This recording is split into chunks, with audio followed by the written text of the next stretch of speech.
While the world burns, Nero plays his fiddle. The apocalypse was a slow and terrible thing that toppled civilization as we know it. It fell into an abyss that few survivors were able to manage. A fierce and wild place. The planet was pushed to the near brink of extinction as humanity held on by a very thin thread. Some have built new lives among the small, scattered settlements. Others, however, were well prepared for the end of days. Wealthy corporate entities that were tied to a dozen of the largest governmental entities had a secret contingency plan. And 1% of the surviving 1% lived out their lives quietly in underground facilities that held the privileged and some of the greatest scientific minds of the age. An entire generation has passed, and these survivors have grown and flourished in a secret world without the roaming dead or any form of the black bile infection. Spectre 7, you find yourself on an underground train, moving between the community that you were assigned to, Steel City, into a very different outpost. You are well armored and prepared for anything, but a recent interaction with the outside world has created for you a very interesting situation. You have not been demoted per se, but you have been exiled. Rather than continue your work with the extraction group that you had been working with for years, after the interactions with the rogue operative known as Spectre 13, Achira, you have been moved to a new facility. Outpost 9310, codenamed the Freezer, a research facility located somewhere in the Allegheny Mountains. It is remote and cut off. Everyone and everything that you know has been taken from you as you're moved to an experimental high-risk facility. You and the other Spectres worked tirelessly, followed commands, and did as you were told. Spectre 13, however, went rogue. And in the shit show that followed, many other operatives died. You were one of the few survivors. However, not all was lost. A number of specimens were extracted, both from the location codenamed Babylon and from the wild. The train is quiet and you're the only passenger in this car. Lights are flashing, and you hear the electric hum of the vehicle as it pulls you and another shipment bound for this outpost through the dark, hidden underground, unbeknownst to any above that this even exists. This underground train is taking you forward. You have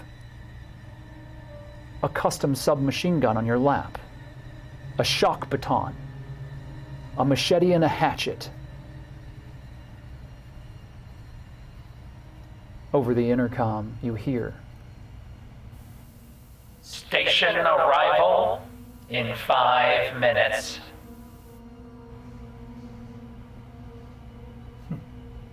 What do you do? I'm going to gather my things. I'm going to carry my weapon, my submachine gun, and my baton. I'm going to put everything away except my submachine gun. And I'm going to start to like almost patrol I mean, all I know is had a soldier. And I probably can't remember the last time I had alone time like I have had in this train car. Always working in pairs, the Spectre system is ironclad.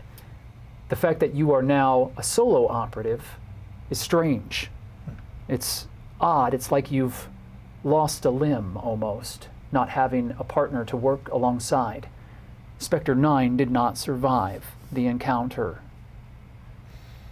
Not only do you still hear his screams in your mind, the sight of his ripped, torn body strewn across the snow is still fresh.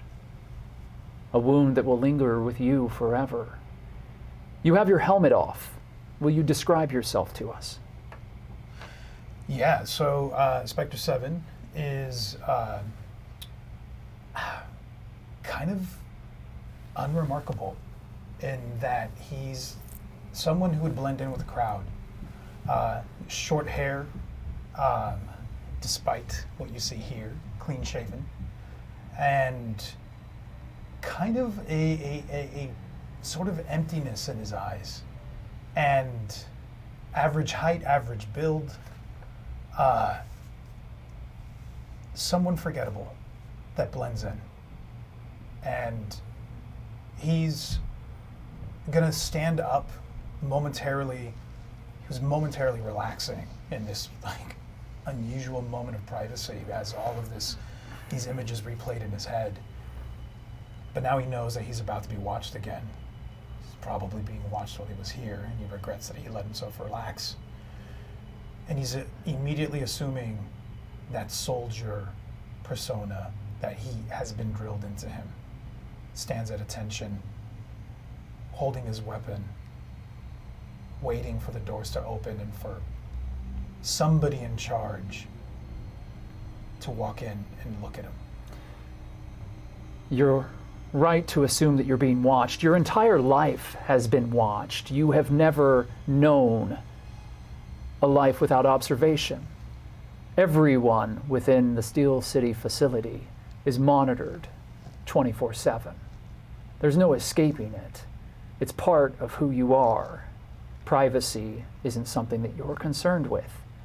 Your entire life has been lived underground, with the small moments where you're sent on certain extraction missions where you're allowed to see the world above, but always through the tinted glass of your helmet in a vacuum-sealed armor suit. You don't know what the soil outside feels like. You don't know what the air smells like. You have never experienced any of it. This world, this secret world that exists in this destroyed, ruined world, is the bubble that you have always lived in. And the cameras in this car are trained directly on you. You hear another announcement. Station arrival imminent. Prepare to disembark. I've already gathered my things, so now I'm going to approach the doors. Is it protocol for me to put my helmet back on before leaving? You are to put your helmet back on until you are told to be at ease. At such point, you can then remove your helmet and interact more freely with the scientists and the other operatives that you will be meeting at this outpost. I'm going to do everything then exactly as instructed, follow every protocol completely to its last detail, putting the helmet back on and standing at attention pretty much at the doors. I'd like for you to make a composure roll for me, please. Oh, boy. Oh. 9%. You have 5 degrees of success. Like almost an automaton, you enact every single protocol without misstepping once. Perfection. You stand at attention as the doors open. And you see a dimly lit station, as clean and pristine as many of the locations that you've spent your life in. These hallways have been maintained by the workers of this place. There are generally always a sense that lingers in these places of a pristine silence. You see 3 individuals, another specter in full armor. You see an older man with dark hair that's been pulled back into a ponytail. He has dark hair and streaks of heavy gray throughout, a very close-cropped beard, and wrinkled eyes that spy at you behind heavy spectacles that enlarge his eyes. Next to this man is a young woman, very young, dark hair, wearing a lab coat and the garb of a science officer. Strange to you that one so young should have a rank so high. The man steps forward, examining you as you stand there in the open doors of the train on the station.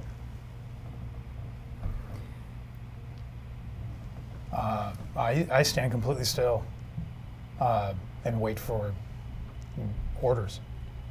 Spectre 7, yes? Spectre 7, sir. You have found yourself here under the command of Banerjee, is that correct? That is correct, sir. You've been brought to us to facilitate the security protocols surrounding the new specimens. You've had direct contact with these specimens, is that correct? That is correct, sir. I understand that extraction mission went haywire. That is correct, sir. This is my assistant, Delta Sigma. She will be guiding you through the facility, introducing you to some of our top research officers. I want you to understand the place that you are protecting. There are many that call our outpost the freezer. It is fitting, of course. It's very cold here, and it holds things that are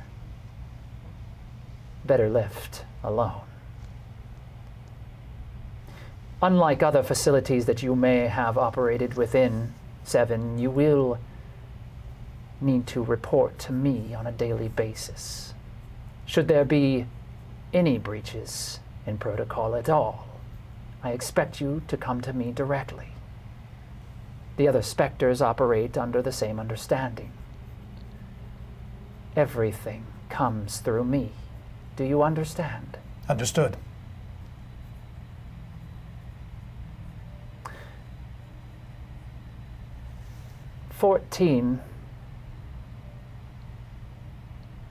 Delta Sigma. Please see Spectre 7 along his way. Yes, sir. 7.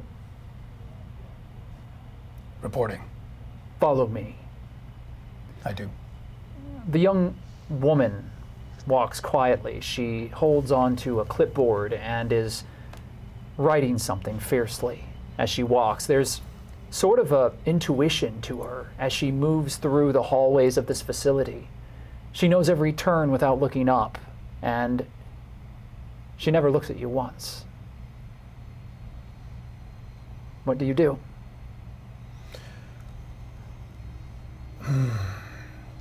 I'm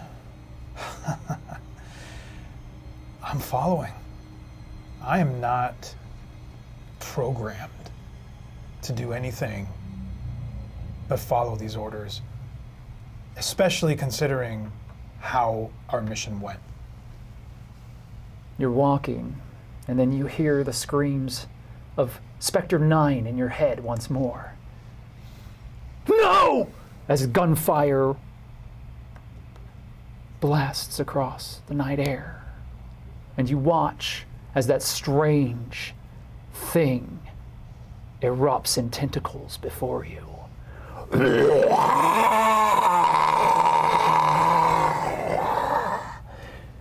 Writhing across 9, it tears your partner in half, and the blood sprays hot across your armor, smoking and steaming in the cold winter air. It's March and a fresh coat of snow lies on the world above, and the blood of your teammates, fellow operatives that you have worked with for as long as you can remember, dead at the hands of something you can't describe. And so, yes, you have been programmed, Seven. You have been perfectly constructed. A soldier with one single job, one task, one duty: to serve. But for the first time in your life, you find yourself questioning things. Things that you never thought were possible. How can the dead do the things that you've seen? Instinctively, I put my hand on that baton. You've rolled very well in your composure. I'm not going to have you roll again because you have 5 degrees of failure. But you do catch a slight tremor in your hand as you do so. 14 and Delta Sigma turn a corner. You see specimens behind glass, cells like a prison. There's a bright, white, clean light that bounces off of the white reflective tile surfaces of this place. It's blindingly bright. You're used to it, though. Much of Steel City is very much like this. Pristine and white.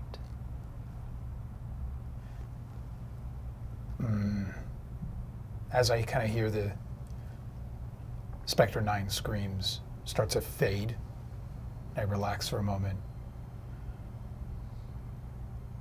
I'm going to look around at these specimens. I want to see if any of the ones that we've extracted are actually here.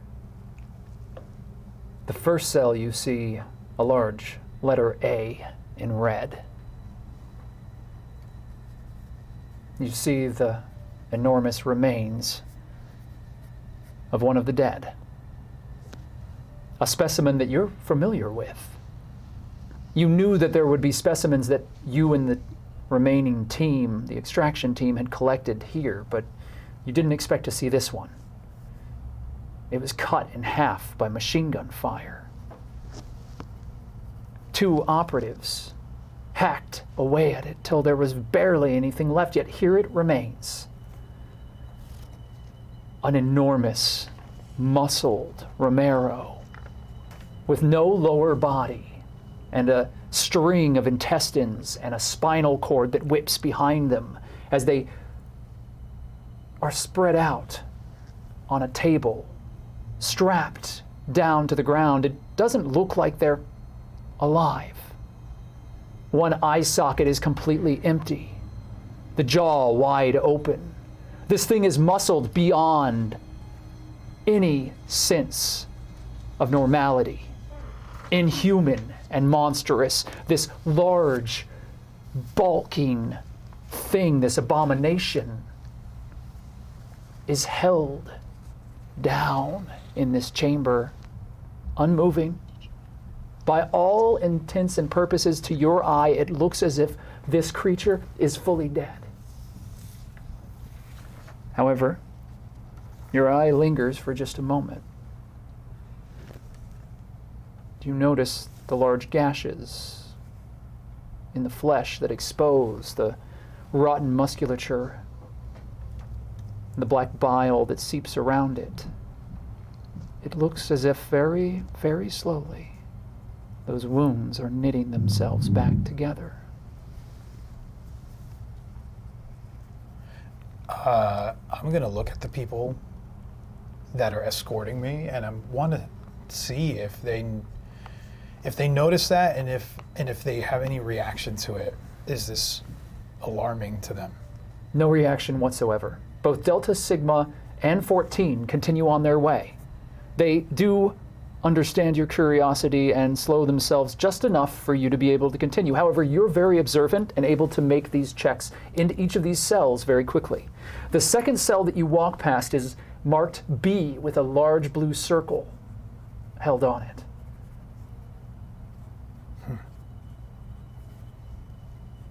Inside, you see another of those monstrous things. It also has been heavily damaged. You see ribs broken and an arm completely removed, a ball-jointed shoulder socket, raw and dripping black bile. This creature, however, is clearly alive as its head turns and its exposed skull clatters loudly through the speaker.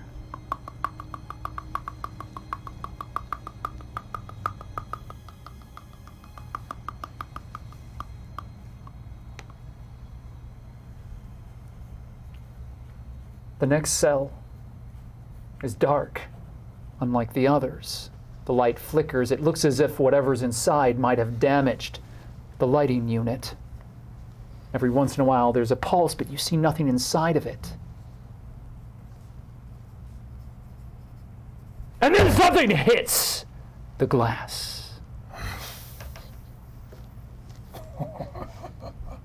A large, bestial creature. Something you've never seen before, but you've heard. It lopes close to the ground. It has dark, deep, mottled skin that seems to shift in the little bit of light that you can see, as if it wishes to camouflage itself, but unable to match the whiteness of the room. Unable to hide itself as it crawls close. It has no facial features except for a large, dripping mouthful of teeth. And a spinal cord that is spiked all the way down its back. It's lithe like a jungle cat, but still vaguely humanoid, reminiscent of the other dead that you've seen operating. You see the letter C marked on this cell. And then you pass by the final cell. There is the letter D in green. And inside, you see two figures. A small girl that looks exactly like Delta Sigma, and one of the dead, but strangely mutated. She's tall. DT, a man in Spectre armor, is staring at you through glass. What do you do? Ask him why he's keeping us here. You've not ever received an answer to that question. There is a girl on the other side of the glass that looks exactly like you in every way except clean, dressed in the white lab coats that you've seen. She doesn't seem to be startled by your appearance. In fact, she takes notes and continues to look at you. The other Spectre says nothing. What do you do, 7? So I see someone in that cell that looks just like someone who's out on this side with me? And it doesn't surprise you. Okay. The reason it doesn't surprise you is because Steel City has for many years now operated a cloning program. One that has helped to replicate and support the human race, the resurgence and the reclaiming of the world above. One of the first priorities was to repopulate. To facilitate the speed of that action, clones were created and continue to be gestated within a facility within Steel City. This is one of the Delta series.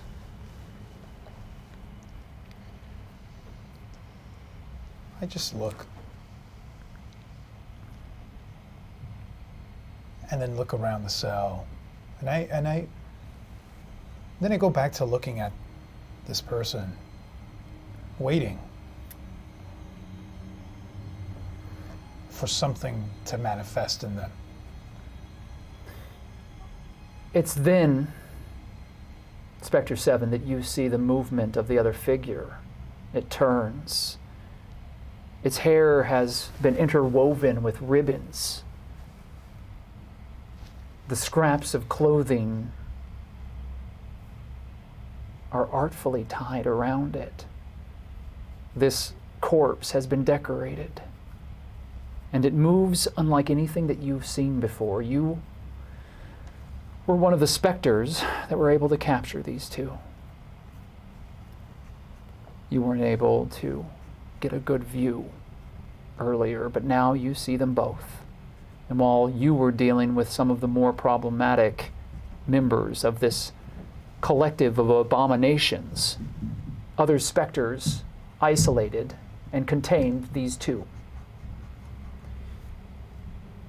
The decorated corpse turns towards you and then places a hand on the back of the young girl and looks at her and speaks.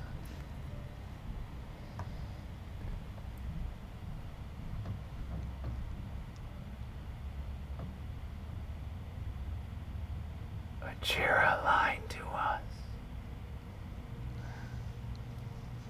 These people are not good. I know, Sugar. I'll figure out one way to get us out of here, one way or another.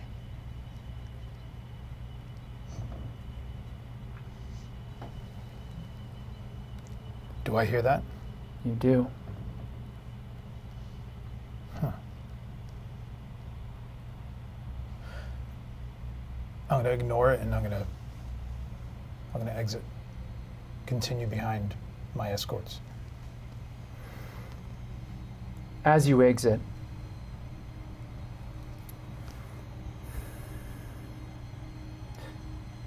Delta Gamma speaks for the first time, and in a voice identical to the young girl that you just listened to. This young woman speaks, and you hear. Delta Theta is a clone from Outpost 9319, lost to us years ago after a series of bombings in the world above. The culprits had no idea what they were destroying, but the integrity of the facility was compromised. So the Salted Earth protocols were enacted. Some escaped, and this wayward child was lost to the wilderness, alongside a defector. The defector was located. Sadly, the tracking chip was removed from Delta Theta. We've tested her DNA, however. She's the real deal, a Delta clone. She's been raised wholly in the wild, and she has heavy levels of Reaper infection. Also a strange mental bond to the infected that show an advanced form of mutation.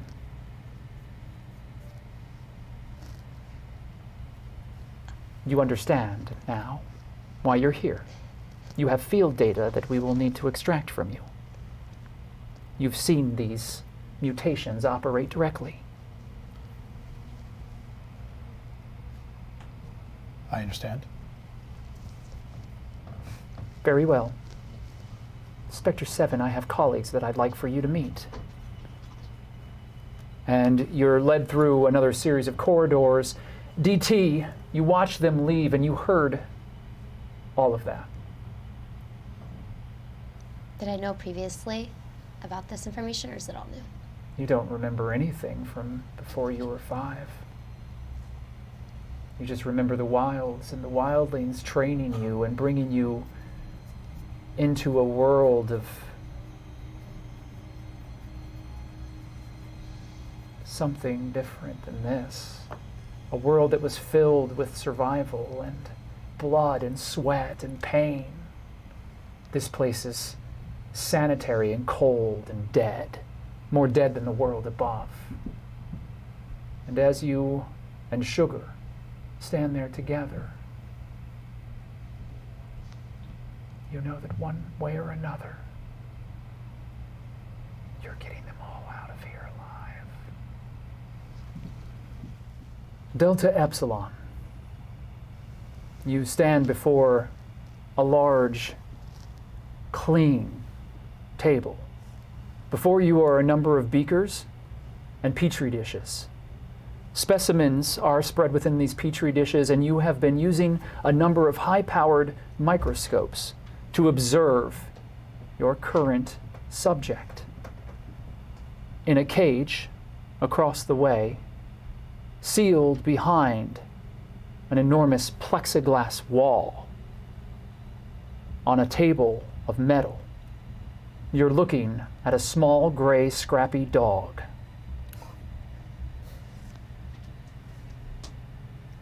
Describe yourself to us as you observe the cell structure of this animal. Absolutely. Well, my name is Delta Epsilon.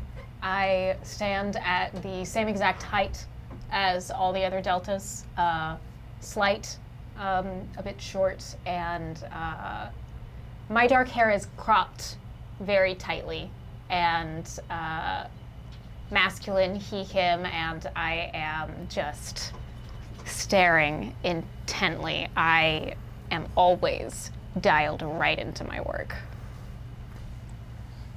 You had been given this subject to specifically observe now, and it's been over 7 days. The subject has absolutely no signs of black bile infection, the Reaper virus, as you and your colleagues refer to it. This infection of H1N95, often seen to have mutated in the wild, has not yet shown itself within the dog. However, its close proximity to a number of the dead make that a near impossibility.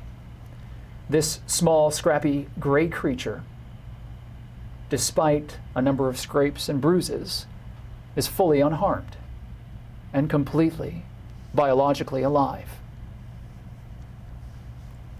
The cells and the tests that you've just performed prove that this creature is in fact safe. What's your secret? I take very careful notes of everything that I have discovered, and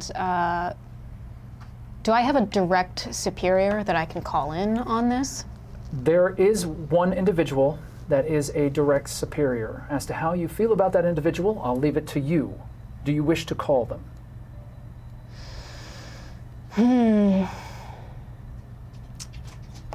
No. After determining this, and knowing that this dog is completely safe, I want to open the door and go inside. Delta Epsilon, this is a breach of protocol. Do you wish to proceed?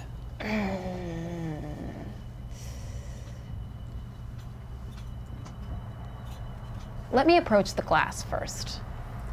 You approach the plexiglass wall and you peer inside. The small, scrappy gray dog looks at you with wide, sad eyes. Tap on the glass. It jolts and pulls itself back away from the cage as if it is scared. This dog seems to have been through a great deal. Even that slight noise causes it to react with a healthy amount of fear, a response that must have been trained into it from a number of horrific instances. Through the speaker, you hear a slight whine.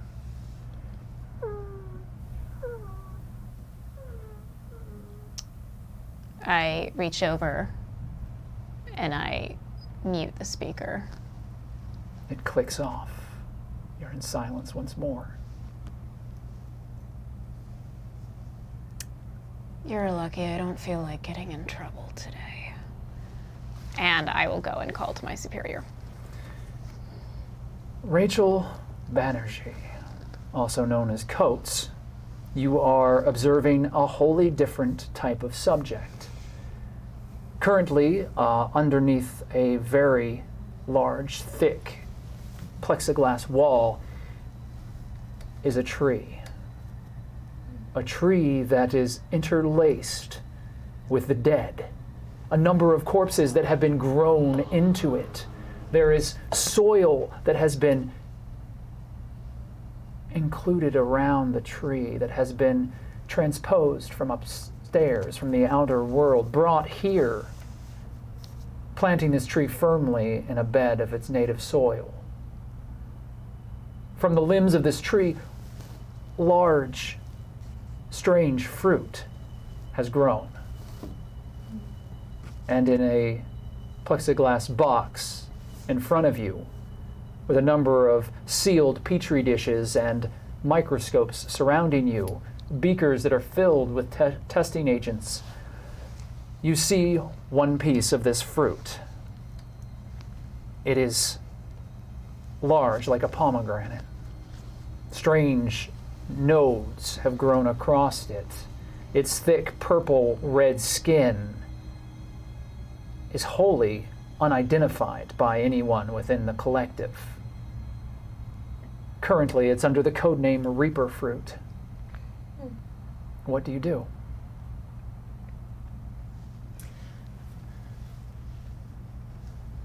Rachel pushes her notes to the side and is staring intently at this fruit, at this tree that's so many in the facility are just, they feel a certain way about this, and I don't understand why. She thinks to herself, there is nothing either good or bad, but thinking makes it so. She's particularly drawn to the fruit from this tree that has evolved magnificently within its own environment. Really, the environment that the echoes made happen. She wants to touch the fruit. This fruit calls out to you. The very sight of it has enthralled you now for days. You've studied it. You've carefully examined the levels of Reaper virus within it, and there is residual virus, but it seems to have evolved and changed. It's not the same type of infective agent that you've witnessed within the dead itself. It's something else, and it carries with it an almost neurological current. The interior of this fruit is a network. Veins spread out within it. You've bisected a number of them, all within the safe confines of the extraction tables. You've never come into contact with it directly, but you've seen what's inside. Seeds and these veins that work through it, it almost feels biological in a much more human sense of the word. And these observed neurological pulses, these courses of energy, they're unique to each fruit. This discovery, you believe, may be beyond anything that any living scientist has ever observed or discovered within Steel City. Your grandmother, one of the top scientists in the Nero project, has set very high standards for your success.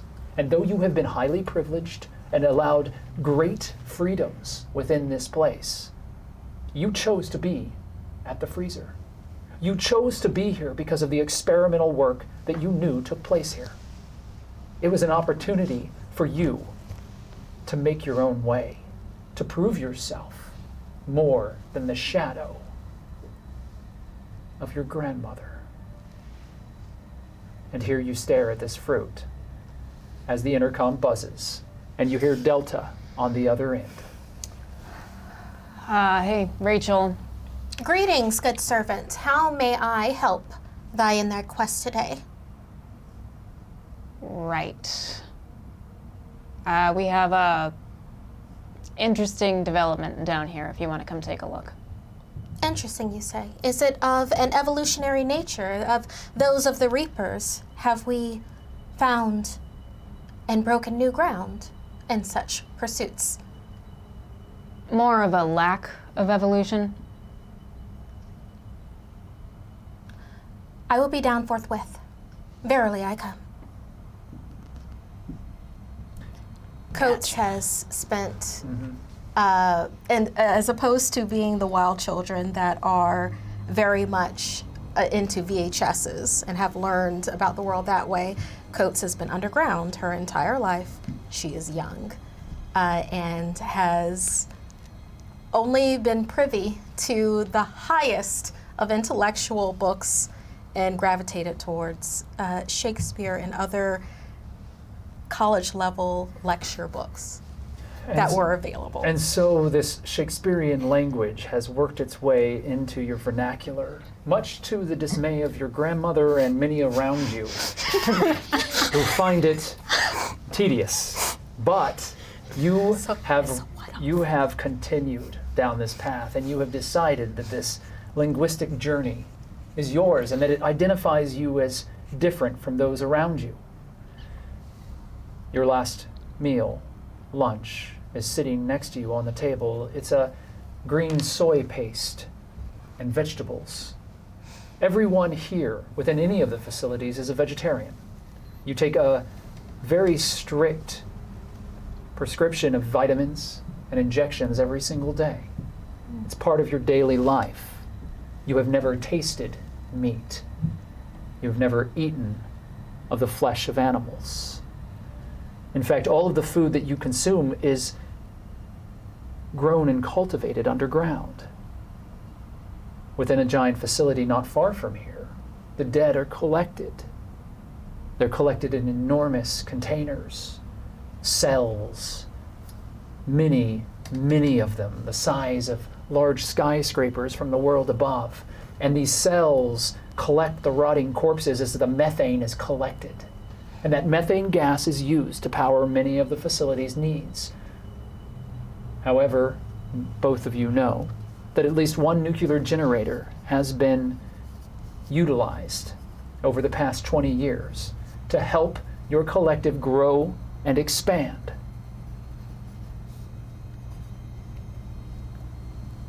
With the food half-eaten next to you, Coates, do you make your way down to the facility that Delta is located in? In all of the bards' rhymes, sonnets, and plays, the food depicted there is of such magnitude, and yet here we exist underground and slop simply because we choose not to evolve also. Fitting for us to be our own jailers within our own jail. Coates pushes away the food and goes to where she is beckoned. And as you do that, you do hear, yeah, your comm was still on. Was it? So. Was it though? I was simply, it is called a soliloquy. I knew that my comm was open the entire time. Yep. I was simply speaking to an aside, and that is what that was. Do you not agree? Don't answer. It's fine. Just hear the click of the comm being turned off on the other side.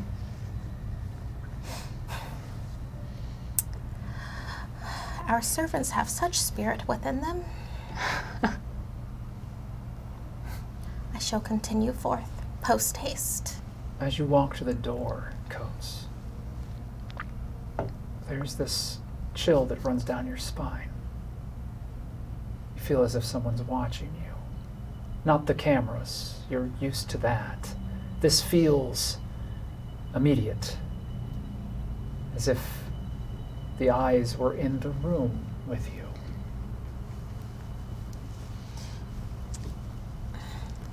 All you see is the strange fruit on the operating table. That is impossible. I feel such a chill up and across. The goosebumps do run, but yet I am the sole person here. Do you have something to say? You, botany, alien botany of another realm.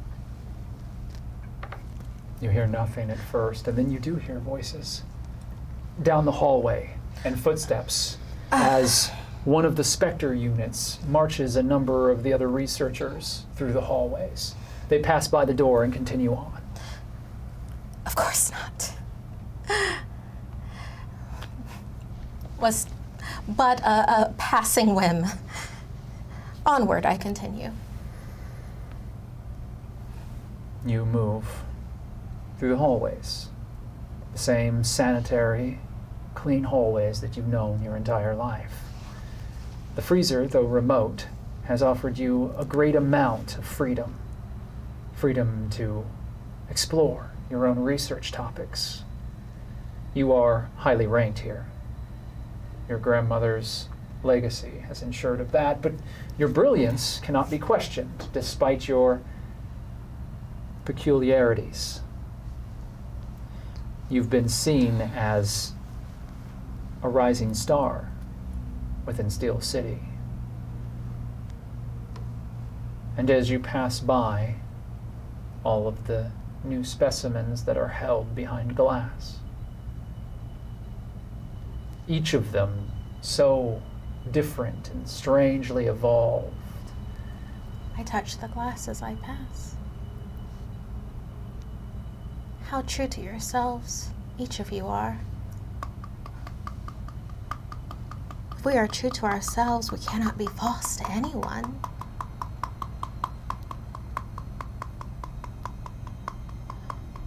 The figure gets so close that the skull could be within your hands. And its mouth opens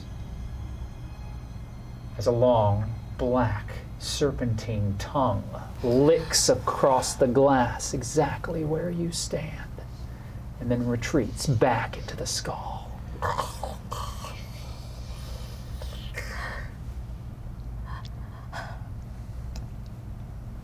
Be not afraid of greatness. Some are born great, some achieve greatness, and some have greatness thrust DT, upon them. You hear all of this. What do you do?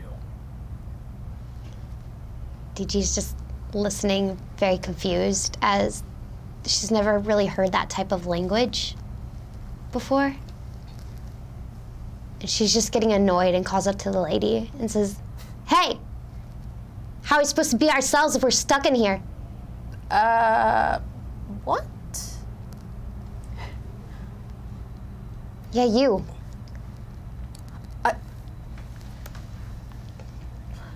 It is I standing here in front of thee. Yeah, you're spitting all this about greatness, but you have us locked in here for no reason. I am not the one that put you under lock and key. I am just one that studies those that have come on to us. And what have you found? That you and yours are part of something that may be greater than anything that we have ever known, that may need to be embraced as opposed to jailed. But that is not something that I wish to speak aloud to too many ears. This doesn't make sense. The infected that stands behind this Delta variant steps forward and touches the glass.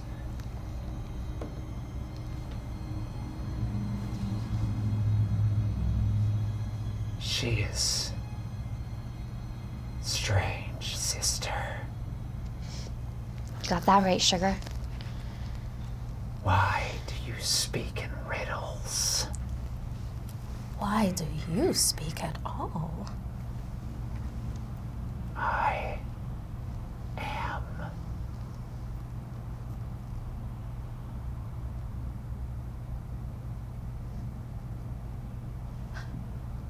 Was that all? Can you not? Is there something that I may call you? Prithee, tell me thy name, thy mantle, thy title. You and your companion. I must know. I have not run into which is you before. I am Coates. Dr. Banerjee, you hear Spectre 14 from behind you, standing there with the shock baton held down by his leg. Do you need assistance here, Dr. Banerjee?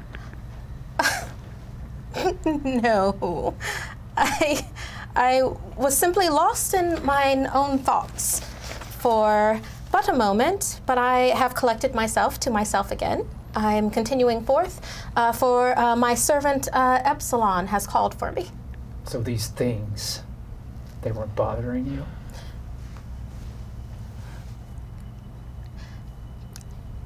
Should we call them such random, vague parts of nomenclature? They are dead. They are reapers. We might as well call them that. If we don't have anything more specific of which to call them. Yes, of course. Whatever you see as most appropriate, Dr. Banerjee. Of course, I continue on to my destination. Greetings to you, 14, and good tidings. Yes, good tidings. Do you leave? I do.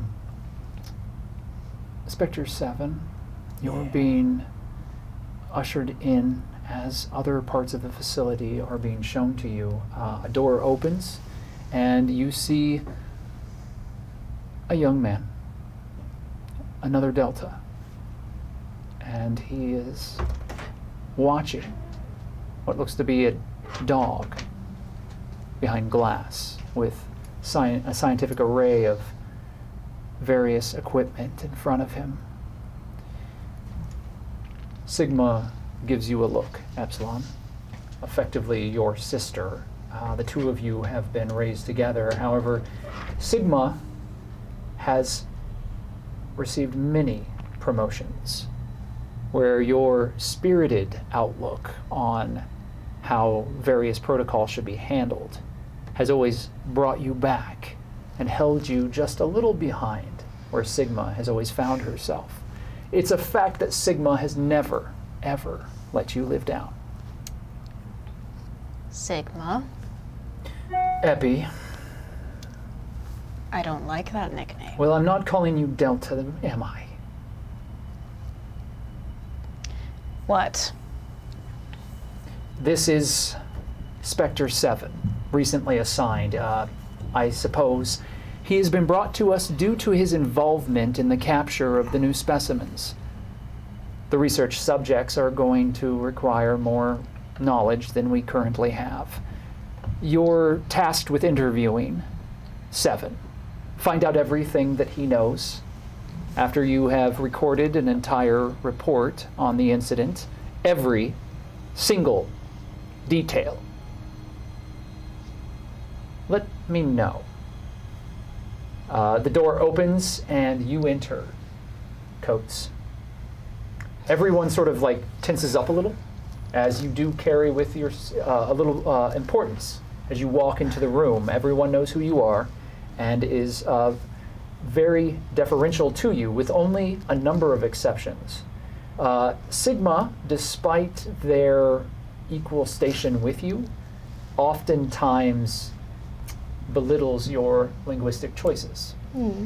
Dr. Vega, the leader and head of this facility, also operates independently of you, and in fact is your supervisor by the letter of the law. However, a close personal friend of your grandmother's and cautious around you, clearly coddling you perhaps more than you even realize. Sigma looks to you. Coates. My Good to good see you. manservant. How are thee today? Servant. Fantastic. I just got. I did indeed get your call. Yes. And you wouldn't normally call me if there was not importance in the matter, so I am here. Please, tell me thy conflict, so that my supreme expertise can aid thee. I look specifically over at Sigma. This manner of speaking annoys me most of the time, but since Sigma is in the room, I say, you just have such a way with words. And Coates totally thinks that she's like flirting right now. Mm-hmm. Oh yeah. He's got a little bit of a sparkle in his eye that you can interpret incorrectly. And he gestures towards the plexiglass and says, well, I've got Spectre here that I have some business with, but I thought you should know that although we recovered this specimen from a place that was contaminated by Reapers, it seems that the amount of infection is actually null. The dog seems agitated. Go ahead. Have you run every test upon the specimen, including, I know we don't do it as often now, but injection of Reaper virus? I'm sorry, 1 second. And I mute the comm again. You mute the comm once more, and now it's silent. The dog, however, continues to walk in circles inside of the cage and is barking. I'd like for you to make a spot listen, please, Spectre 7.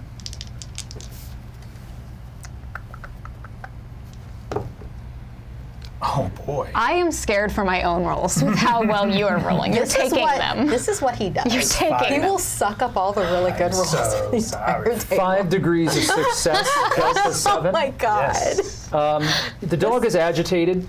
You know from other wildlife, as you have been trained, that that is typically a sign of activity that you need to be aware of. Most likely this dog is sensing or smelling or somehow intuiting something that you and the others don't see or hear. And from the moment I entered, the dog was behaving a certain way, and then this behavior started to happen since I've been here. Yes. I'm going to start to. I mean, usually dogs, if they're barking at something, if he's facing a certain direction, I'm just going to try to focus on where he's looking. Well, the dog goes in circles, and since you have 5 degrees of success, I will tell you, it seems that most of the dog's attention is drawn back down the corridor towards where the specimens are held. I'm going to look down that corridor.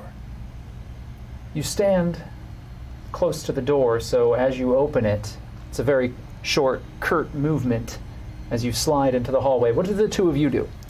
I think I turn off the thing and then begin to say to Rachel, Coates. Coates. You may call me Coates. Good man servant. Epi. That is what thy sister, thy sibling, Sigma, calls you, and we have a type of familiarity at this point. Don't bring me into this, I'm disgusted. What is something? Okay. So yes, I have run every test, and then I see that Spectre 7 is going out, and I say, is he ordered to do that? Is that allowed? Sigma sort of looks, I didn't issue a command, I don't, and you step out into the hallway. And I'm going to draw my weapon. Yep. I'm going to call back out to them. Is that quite necessary? You sensing some activity in the corridor. You have your small custom Uzi in your hand right now. Yes. And you have it drawn, and it's pointed down the hallway. Yeah, that seems a little extreme, Sigma. You didn't see these things out there like I did. They're dangerous. Each of our captives are behind lock and glass. There is little need for what you are proposing right now. I'm sorry, what is thy name, interloper? Spectre 7. Oh, indeed. Of the Spectres. My apologies, good sir. Is there a reason that you're suspecting something is happening right now? Something's happening in the corridor. Sigma sighs heavily, and your sister turns Delta and hits a number of intercoms. Delta Sigma. Confirm security check 7445. And Sigma waits. Spectre 19. Security confirmed. There you are. I think that perhaps while we're interviewing 7, it'd be best if we had you place your firearms into a locker for safekeeping. There's one located just on the other side of this hallway. Why don't you come with me? Yeah. I'm still on assignment, though. My good sir, if I may interject here for just a moment, this is a civilized land filled with civilized people, a realm of commerce and discussion of science. And though your skills and your weapon are very necessary above ground, here we are people of reason and need no such enforcements. You can be safe, and we can be safer with having such things behind lock and guard. Yeah, we don't need weapons here. You're fine. So be it. Sigma takes you down the hallway, 7, and there is a doorway. Sigma produces a key card, scans it in front of it, and the doors open. As she leads you inside, there's a number of very large, very sturdy looking lockers across one side. There is computer equipment and other security monitors on the far side. You see computers here that are active. You see monitoring cameras and closed circuit television stations that monitor every aspect of this facility. You see all of the areas that you have already been walked through and some that you have yet to see. The train station is still very apparent, and from that viewpoint, you see something. A movement across the lens. A darkness that shifts quickly. Who's with me? Just Delta Sigma. Right there, that. I just saw something. Yes, of course. I understand. We do have some psychological profiling that we're going to need to complete before you are fully integrated, Spectre 7. Let's go ahead and put these firearms behind lock and key for safekeeping. Spectre 7, are you questioning my orders? That would be a shame. You already have been assigned to us with a certain number of demerits that are close to a demotion. Would you like for me to make a report with another demerit? No, ma'am. Very well, then. The key card scans the locker and it opens. Your firearms in here, please. Any weapon that you have that is not handheld and that does any sort of automatic fire must be relinquished at this time. Do you understand? I understand. Going to. How did they open the locker? With this key card that Delta Sigma has. I'll approach the locker, and I put my my Uzi, place it in there, and then I'll return to where I expect it to be. If there's a chair, if this is going to be an interview, then I'm going to approach whatever that might be. Both Spectre 7 and Delta Sigma re-enter the room, and you can see now that Delta 7 doesn't have any of the firearms that he was carrying before, just the baton and a large bladed machete-like weapon. Doesn't seem to be of concern to allow him to have that, so he still is bearing those weapons, but they're attached to the side of the armor. The helmet is still off, correct? Yes. And it's sitting on a table across the way. You sit down, and you two are there. you know, there are a few things that you could do. You could interview, you could begin your work, or take some blood tests, or anything that you feel is appropriate. So tell me how you are going to help integrate Spectre 7 into this facility. Not so hard, was that? I am going to sit down with Spectre 7 and say, find it's usually best to just get right to it. So be it. Codes. Indeed, brevity is the soul of wit. Yes. Do you, not that I am ordering you because I am not your boss, want to take some tests, some samples from our friend here?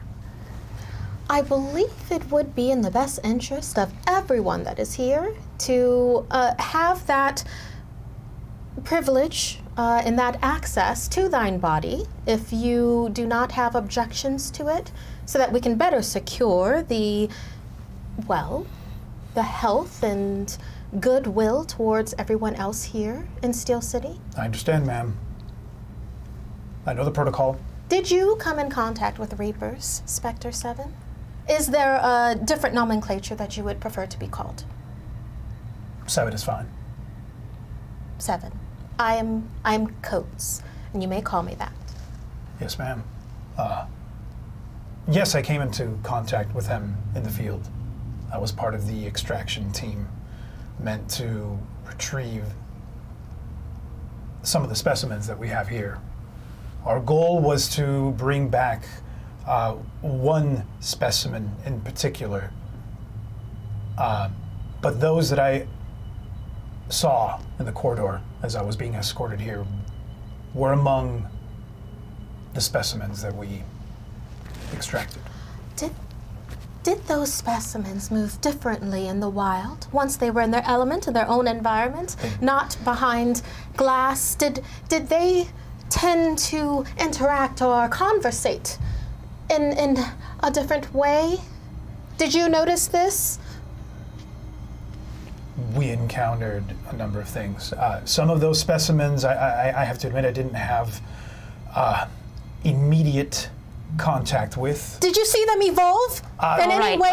Okay. Don't know what that means. This is what do you mean by that? I Let's ask this go every a time. little It is simpler, obvious. a little simpler to start. I understand that this operation went a bit wrong. If you could explain what led up to that event. We were there, led by 13. The immune one of the immunes. Yes. The one that they call, I do not have my notes in front of me. If you could remind me, good manservant Epi? Of their name? Yes. Pretty sure she's been saying it's Achira. That one. Yes. The one that is attached to one of the other ones. I do not mean to chuckle, but it is a choice that one has made to be at the whim of one of the non-evolved. You have to admit it's interesting. It is quite a choice to become so attached to ones that do not think highly. They are but ravage animals. But that one seems to think the specimen that she's attached to has a higher level that they can attain. And it is, again, I do not mean to chuckle. It is nothing within our experience to this point. I prefer to study without value judgment, so if we could continue to the question at hand. What was the question again? The circumstances that led to your mission going haywire. Well, I believe what led to the mission going haywire was a severe underestimation of what those creatures are capable of, which I unfortunately see happening in this facility already. They're Please. beyond anything I have seen. Anything I've encountered, anything I've been trained to deal with. Speak your truth specifically, for there are ears to hear it.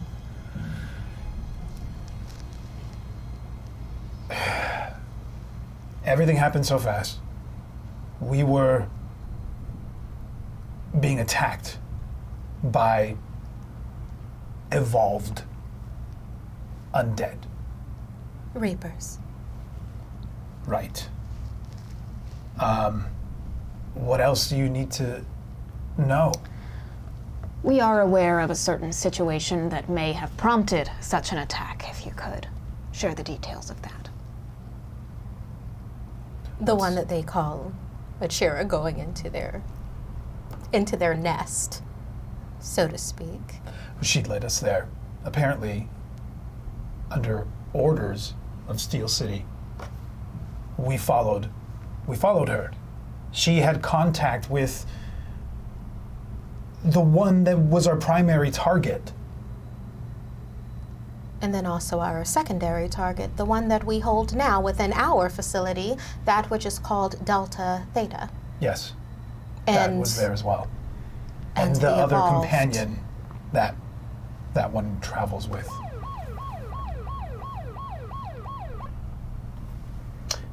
The siren begins to sound off. First, quietly, and then growing louder. As the alert rings through the entire facility. DT, the red light on your cell turns to green, and the door opens. Sugar looks to you. What do we do? This could be our only chance.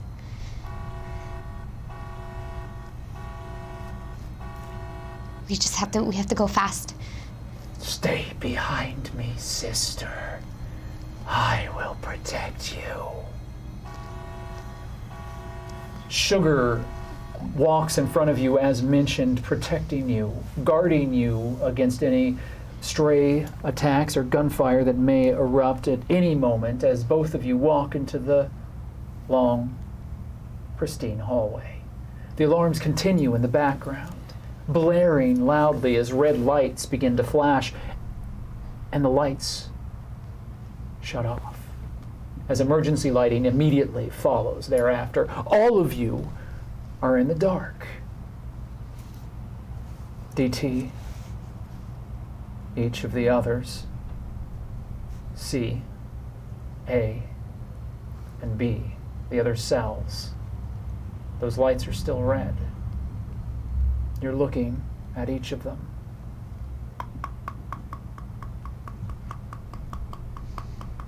As they look back to you, you see a large, muscular hand hit the glass from cell A. And as it does, there's a cracking noise. What do you do? Does DT still have control over these ones? Make, for me, a command roll.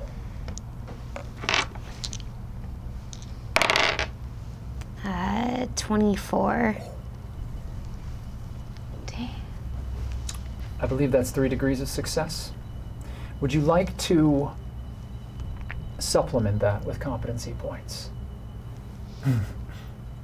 I probably should at this point, yeah. You yourself have 3 competency points available to you. However, there are 6 in the communal pool. I need 2 to make it 5 degrees of success. 2 would make it a 5-degree critical success. Okay. I'll use one of my own and one from the pool. All right. You use 2 additional competency points, leaving 5 in the shared communal pool. And you reach out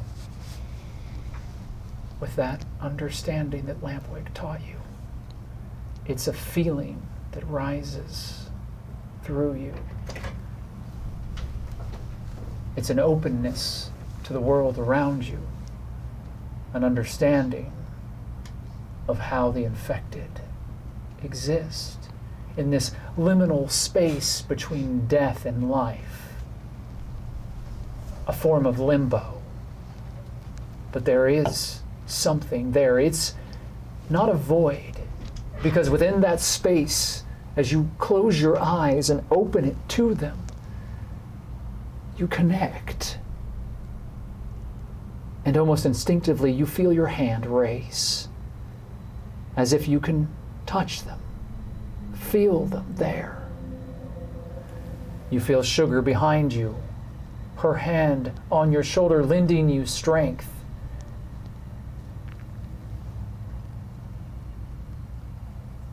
What do you ask of them? As DT has her hand raised, she's going to breathe for a second and quickly decide what she wants to do. She just utters, "Stay!"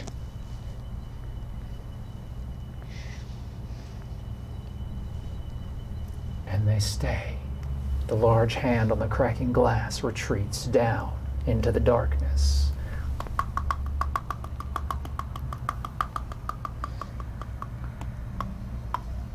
Somewhere else in the facility, you hear screams, gunfire. All of you now are aware that us, alongside the sirens, you hear gunfire. I run to close and seal the door. The emergency lights are on, everything else is dark. You're in a dimly lit science laboratory. Mm-hmm. The doors are now closed. Good. Delta Sigma immediately walks to the door and scans her card. Nothing happens. You need to open the locker right now. I need my weapons. Well, first I need to open this door, 7. You're out of line. And Sigma scans again. I'm sure it's just a security check. Again, once again, scanning once. Sigma, it's not a security check. Stop doing something that isn't working. You can tell your sister is panicked. And she stops and stands back and takes a deep breath. Thank you, Epsilon. Of course. What is our most direct course of action in this situation? We must arm ourselves and go to a secure location. That is the best course of action. Along with that, if there is any specimens that we could also secure along the way, that would be best. Perhaps the one that you know that is immune and is behind the glass to begin? Despite his apparent trauma, I suggest that we relinquish some form of command to the Spectre. It is typical protocol to let them take lead on dangerous situations where we find ourselves in an emergency. How do the rest of you feel? Oh, pretty. Does the Spectre have a different course of action than what I've just laid out? I do, in fact. So, I do not care! I'm assuming command, then? Is that... What? We have to be of a quorum before that can occur. Spectre, stay When your have ground. I ever led us wrong? All right, listen, now this can be civil, and I think it really should be in a situation like this. What is your plan of action? We can compare the two. The speaker is now unable to mute, and you hear the dog barking incessantly behind you. Oh my God. We need to take care of that, and I need my gun. You want your gun to I shoot need the to specimen? Protect us. You don't understand That specimen what they're is not- capable of. That specimen is not infected with Reaper. That specimen is fine. I'm going to check the door that we entered from. I'm going to make sure that it doesn't open. Does it open? Well, it's a digital locking system. Okay. The door seems to be locked, and you seem to be sealed in here. That seems best scenario, honestly. It's better than other possibilities, that's for sure. I am going to go let that fucking dog out if it doesn't stop barking. Who else is in here with us other than... am I the only Spectre here? It's the 4 of you. You are the only Spectre here. 14 has moved left. on to other duties and has not appeared for some time. You hear gunshots, though, continue down the hallways. DT, where do you and Sugar go? We want to look for an exit. Can we see anything in front of us? Do we know what our options are? You see a long corridor, clean white tiles. It's now not as bright, so your eyes are much more adjusted to the space. It doesn't hurt as much as it did before. We're just gonna head down the corridor as cautiously as possible. Right or left? We'll go right. You head to the right, down the corridor. As you walk through an open door, it's only partially open. Sugar presses a hand on your shoulder. I smell blood. Fresh blood? Fresh. Also, there are others now. They're coming this way. They're coming, sister. They're coming. Okay, let's go. I want to grab Sugar's hand and go back out the other way, to the left.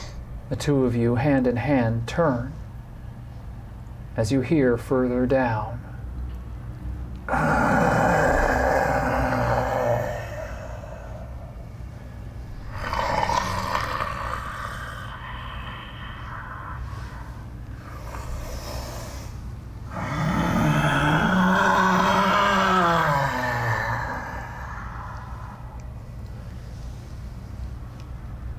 And figures in the dark start moving towards you, and you don't have a sense of them as you have a sense of the others.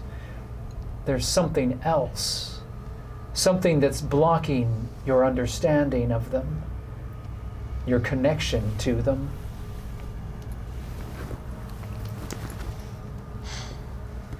Can we go back the way we came? You start moving that way, back down the corridor, back towards your cell. You walk past Clancy, ripped in half but healing. He's broken off his bindings and is holding himself up near the window. His large, deformed, tumorous face looks at you with a sad, black eye as black bile weeps down the side of his face. You can see that he sees you, and he wants to protect.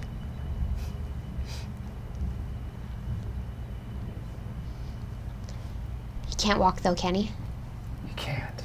He's wounded, horribly wounded from the fight. The encounter that took both Lampwick and Achira. More gunfire, and then everything is quiet, with the exception of the groans that are coming closer and closer. As you see from the doorway to the right, through that half-opened sliding doorway, a figure pulls itself into the bare light of the emergency flashing red bulb above it. It has no face. We'll be right back.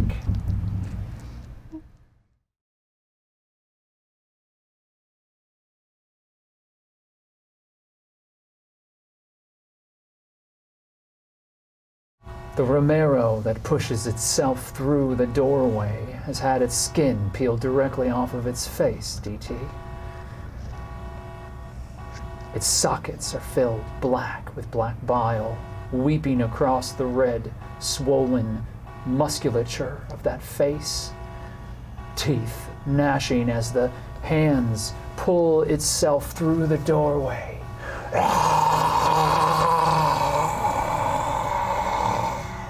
It's wearing a filthy, blood-soaked lab coat and is dragging itself forward.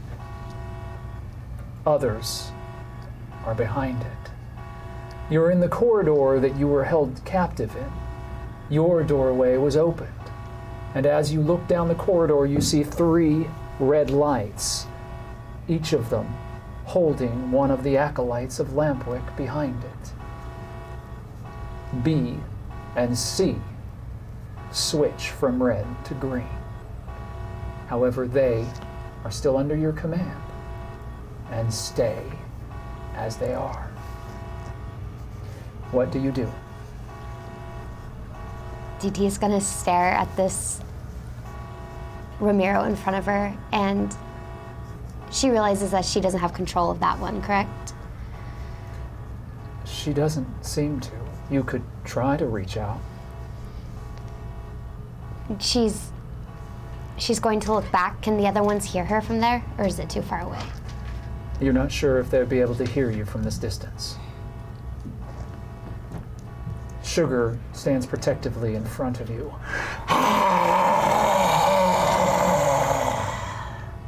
And the two Ramiros charge into one another.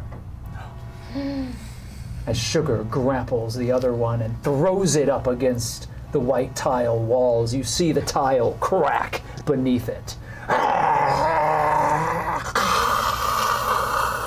Die again, bitch!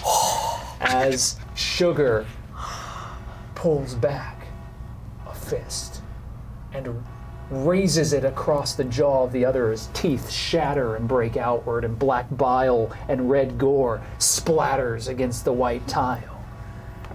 The Ramiro turns back and grabs your sister, biting into her shoulder. Pulling back, a large chunk of flesh is held within the Ramiro's shattered jaws. Your sister doesn't seem to feel the pain, but you see her shoulder slightly limp, weakened by the attack. What do you do? DT's just in complete shock with everything. She's gonna try to run back and to grab the others to help fight. So You're taking this moment that has been open for you to go further back and to release the others. yes. All right. So you move back, and I need you to make another command roll. 67. That's not as good. You are currently operating under, I believe, 1 degree of failure. Okay. Currently in the shared communal pool, there are, I believe, 5 available competency points, and you have 2 of your own. I'm sorry, y'all. I'm gonna take 2 from the no. communal pool. We all want DT to succeed. I'll take 2 from the communal pool and use 1 of my own. I think that gets. That gets you to 2 degrees of success, Okay. which is a success, but not a critical one. Are you content with this? I'll use both of mine then, and 2 from the communal pool. All right. So you use all of that, and tell me how you command the others. DT is running back and not even at the other gates as she is freaking out. And she's just hoping that the command works. And it's like, help me, fight, please, Sugar. As you plead your command forward, the doors that are open to those darkened cells reveal shadows that move as the alpha beast crawls out on all 4s, growling.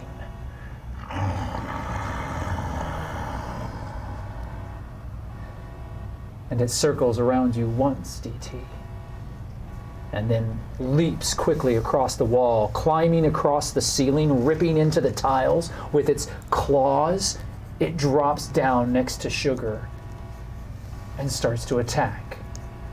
As another pair of Ramiros come in through that open doorway, the Alpha Beast turns quickly and starts fighting those.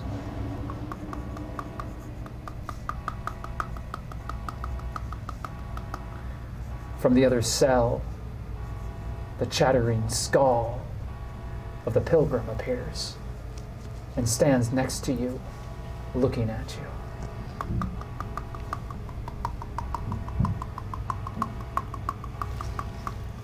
Slowly, the pilgrim's hands raise up, but he does not approach you. What do you do? Going to try commanding again. He turns his head back to the fight and then looks to you once more. He starts to press his hands very gently onto your temples. Do you allow him to do this? Yes. As he does that, I just say, please help. For Father for Lampwick, please.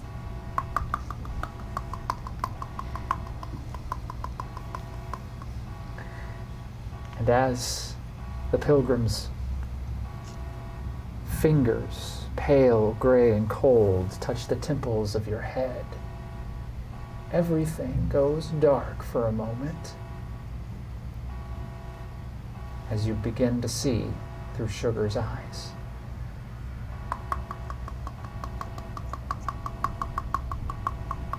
You hear the chattering in the back of your head, but for all intents and purposes, you are Sugar. You look at your sister's body. The Romero that you're fighting in front of you is still pushing itself closer and closer. Your sister currently has a hand clawed into the gut of this thing and is pulling intestines out. You feel your sister's presence here, but it's as if she's next to you, not in control. What would you like to do in this moment, DT? Do I have control of Sugar's body? I do. You do. I would just like to keep attacking the other Romero.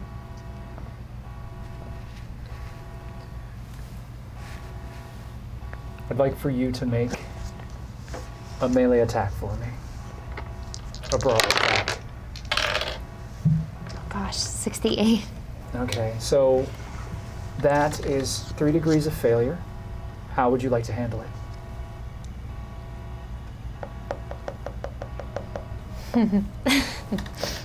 There's no way to get out of this. I feel so bad taking all the points. I would take them. Okay. Take 'em. I mean, I have to do at least 3 because that will at least get me. Is that still failure or is that at least 1 success?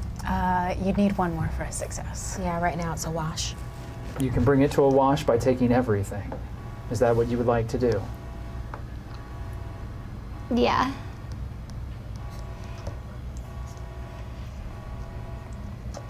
Yeah, I'll take the points from the pool. Taking the last remaining points from the pool, you break this even into a wash. However, you now have 3 dice of improvement that you can roll. Goodness. And if you are able to lessen your failure by 1 with those dice, it will then become a success. Okay. 3? Yeah. 3, 2, 4, 5. So in total, you have 9.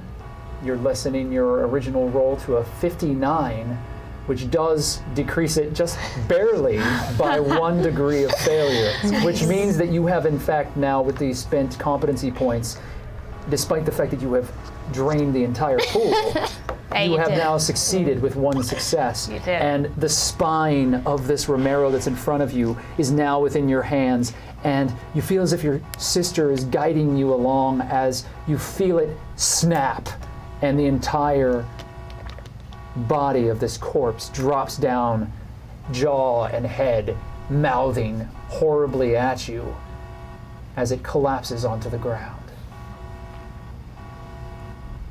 How would you like to end the life of this Romero? He's on the ground right now?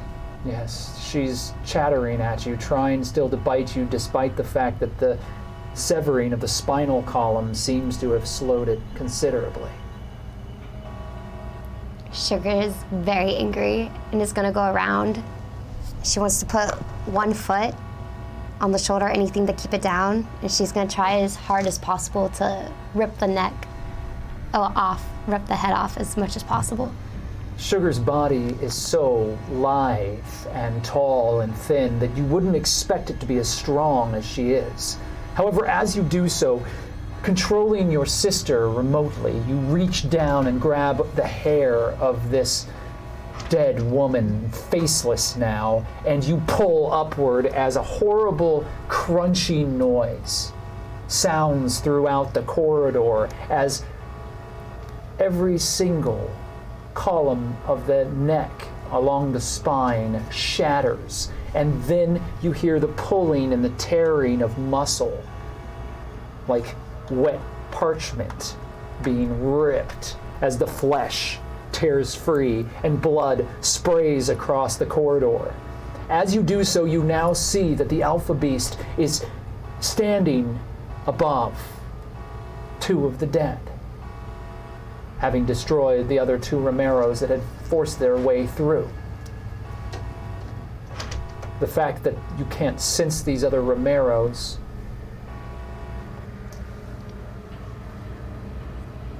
it bothers you. The sirens go silent, and the emergency lights are still flashing. Within the laboratory,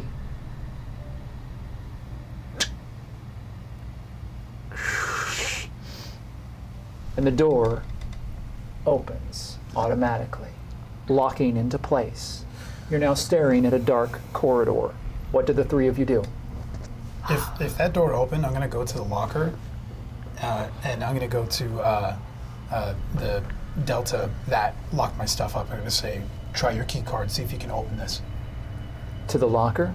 Yes. It's a separate room. Are you going to walk down the corridor to that room? Take me there. I want my gun, and I'm going to take my shock baton out. Okay. Fuck that and fuck you. And Epsilon goes to try to use his computer to get into the system and get control of that door again.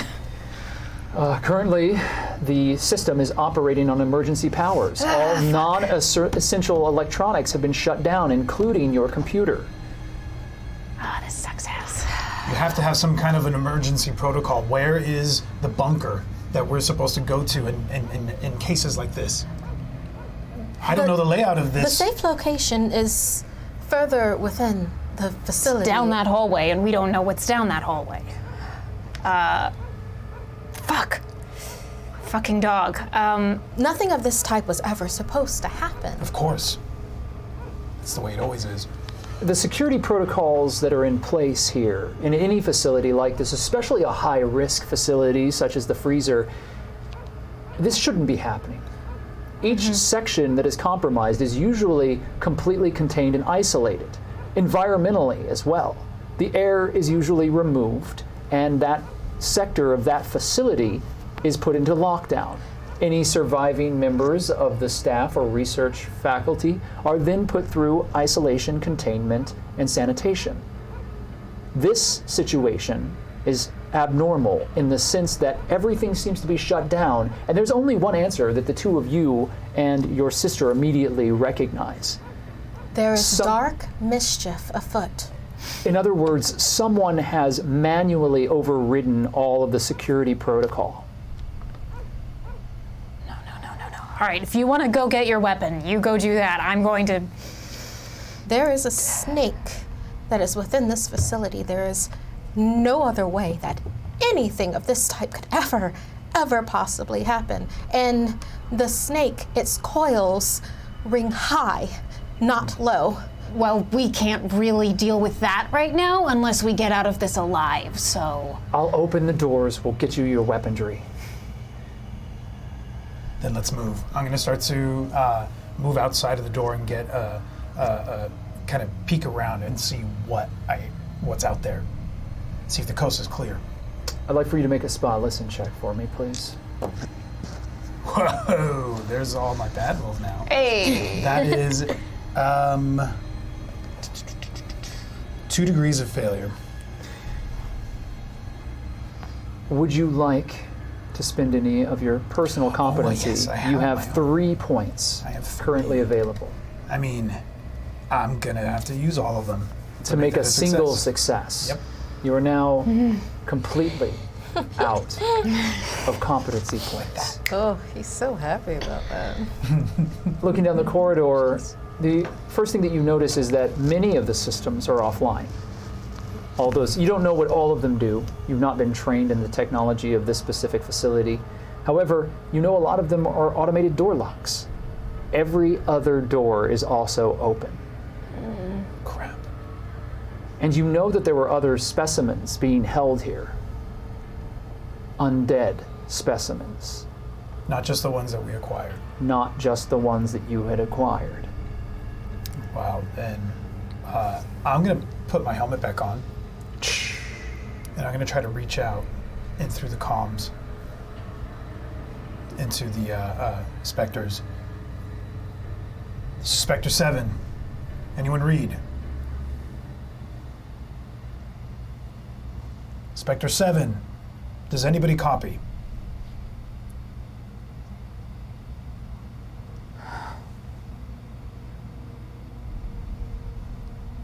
I repeat, this is Spectre 7. Is there anyone out there?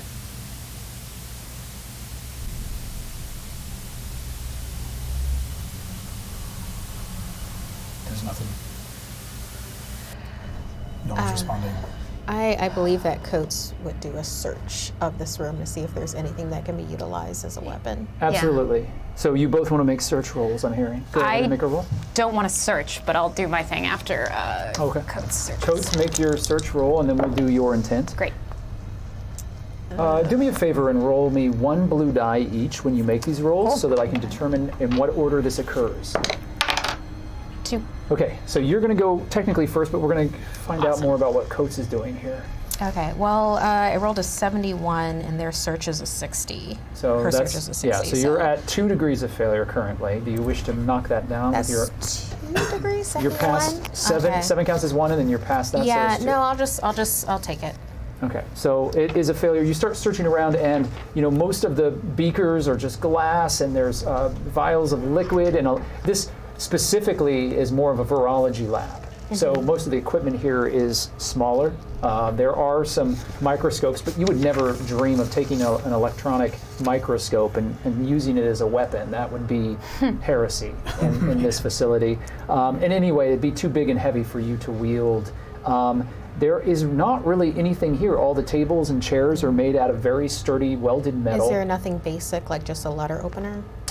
There are no letter openers either. The best thing that you can find at all regarding any sort of weaponry, there are no scalpels in this room. There's no dissection occurring here. Okay. Yeah, you don't really find much of anything of use, What were you trying to do? Well, this is my lab, and I think that I have quietly been up to some bullshit in here before. And I would like to, as quickly as possible, try to mix together some agents that could create an acid of some sort or something that we could throw on these things. Go ahead and make me an advanced science roll. Absolutely. This is going to be chemistry specifically. Whatever you have is we're going to allow that to work because I know you have different agents as a virologist. Okay, that is a 52, and I have a 60 in that. So you have 1 degree of success currently. 1 degree of success. I'm going to spend 1 of my points to make that 2 degrees of success. Okay, with 2 degrees of success, you do grab a few specimens that you currently have that are used in research as acidic agents that kind of clean a lot of the equipment. And so you mix it together into, you have 2 glass vials, like large beakers, filled with effectively acid bombs now, like 2 vials of these glass. However, it's very corrosive and also very, very dangerous. If you get this on your skin, it will definitely be a problem. I hold them both up and I go, we've at least got some last resorts. Right, yeah. And that will do just what? I pull out a piece of the table and let just like a drop fall on it, and you watch as it sizzles up. You have quite a wit. Well done, manservant Epsilon. We gotta talk about the manservant thing. Are there any, like, in case of emergency, break glass hatchets There Fire are. extinguisher. Here's what you have. Okay, so first of all, the fire protocol within these facilities is automated. So they spray foam in all of the corridors, and that thankfully hasn't been triggered. Right. You might be able to trigger it if you would like. It would make things interesting. Certainly movement would be a lot more difficult, as it would make everything very slick. However, as far as hatchets and things go, Nothing they on that don't do that. They're way more sophisticated than that. What you do have around your neck, however, is standard issue. Not only do you have a dog tag that lists your operating number and a small diskette with all of your personal information that records the number of missions that you've been on, should your body be found in the wild by any other agents. And you also have a key, a small black plastic key with a metal tip on it that you know operates any and all emergency facility lockers, which means that if you can find one within this specific facility, you will be able to open up a locker with additional weaponry in it. I take it out and I show them this. I need to know where the emergency lockers are. I don't know my way around this facility. It's my first time here. I would be able to steer you there. Are there wheelie chairs? Yes, there are chairs with wheels on them. Okay. Coates did a search. She's not a fighter. She grabs one of the wheelie chairs in her head. She could throw this at someone to trip them up while she runs. So she has now steered that towards the door while she's talking to Spectre 7. All right, you're pushing this this chair. Meanwhile, DT, you come back into your own body.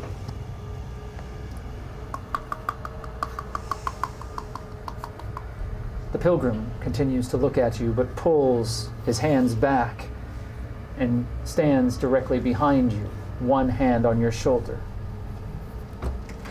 You see as the Alpha Beast turns and runs past you down another corridor.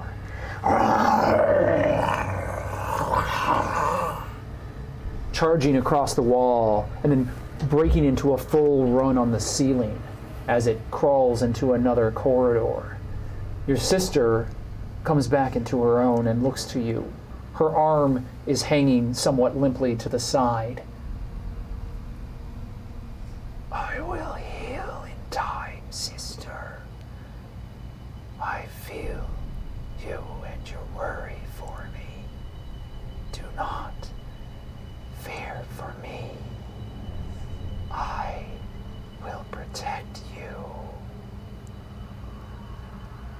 I'll try to protect you too, Sugar. And I don't ever want to be in your body again. It really sucks you. Let's just get out of here. Where do you lead the three of you? Is it a different corridor that the Alpha Beast went down? Is that a different one than what we already explored? Alpha Beast has run down the left corridor. To the left, there's Ramirez. To the right, there's blood.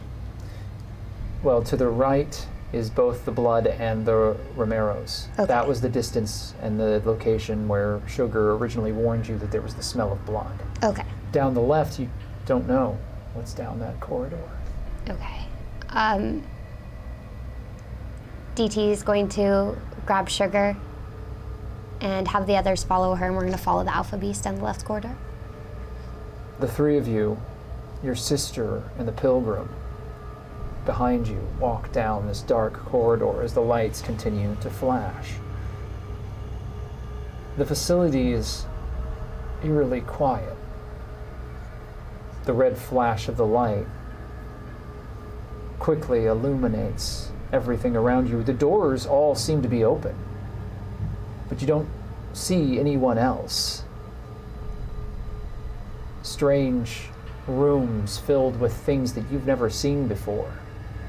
Things like televisions, but with some sort of musical instrument attached to them. There are strange bottles and jars everywhere. And in one of the open doorways, you see a dimly lit cell behind glass, and there are tubes inside of it. And those tubes are filled with the dead, floating in some sort of strange yellow liquid. And their bodies are moving as these tubes are running out of them from every orifice imaginable, tethered like puppets, floating in this amniotic fluid. Their eyes, sullen and empty, follow you, deeply sad.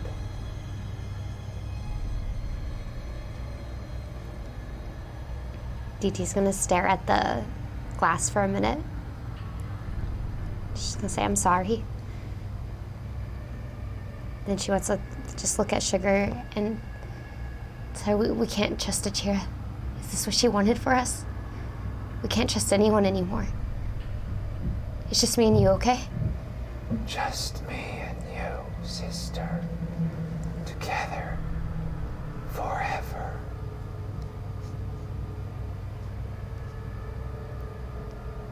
Let's get out of here. Before we leave, is there anything in the room that I could look for that I could possibly use as a weapon? You don't see anything in this room, but across the way you see another room. And there are baggies that are hanging from some sort of metal spoke that run across the wall and the ceiling in a strange train. And there seems to be these big metal machines, and there's steam rising from everywhere. However, in these baggies, you see things from the outside world that have been sealed in these plastic bags, and it's like the air has been sucked out of them, and they're held on these hangers. Your eye immediately falls on the aluminum bat that you remember Cain using when you last saw them.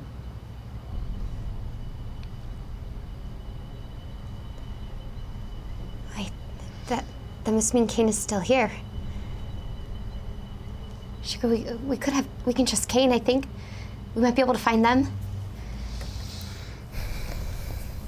DT wants to take the bat, though. You grab the bat, and as soon as you do, you see the rest of the room. There are a lot of things from that battle that have been sealed in plastic, and you can see that there's writing on them, even though you can't read them. Words and what look like numbers across everything, as they seem to be cataloging the encounter that you were brought from. You see your sickle made from the mining pick on the far side of the room in one of these bags, the long weapon that you've always carried with you. Do you wish to take that as you hold this bat in your hand?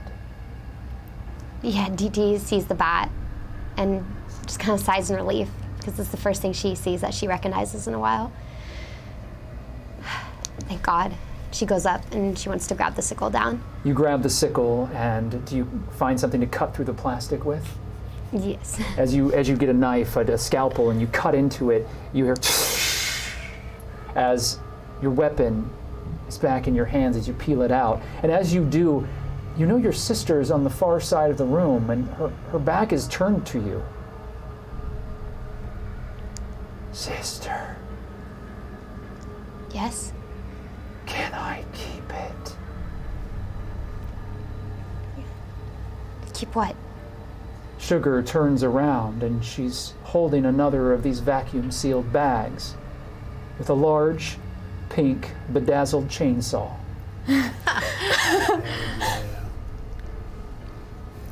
DJ's just gonna laugh and say, yeah, it matches you perfectly. She rips the plastic open and holds it. She studies it for a long moment, and then almost intuitively grabs a handle.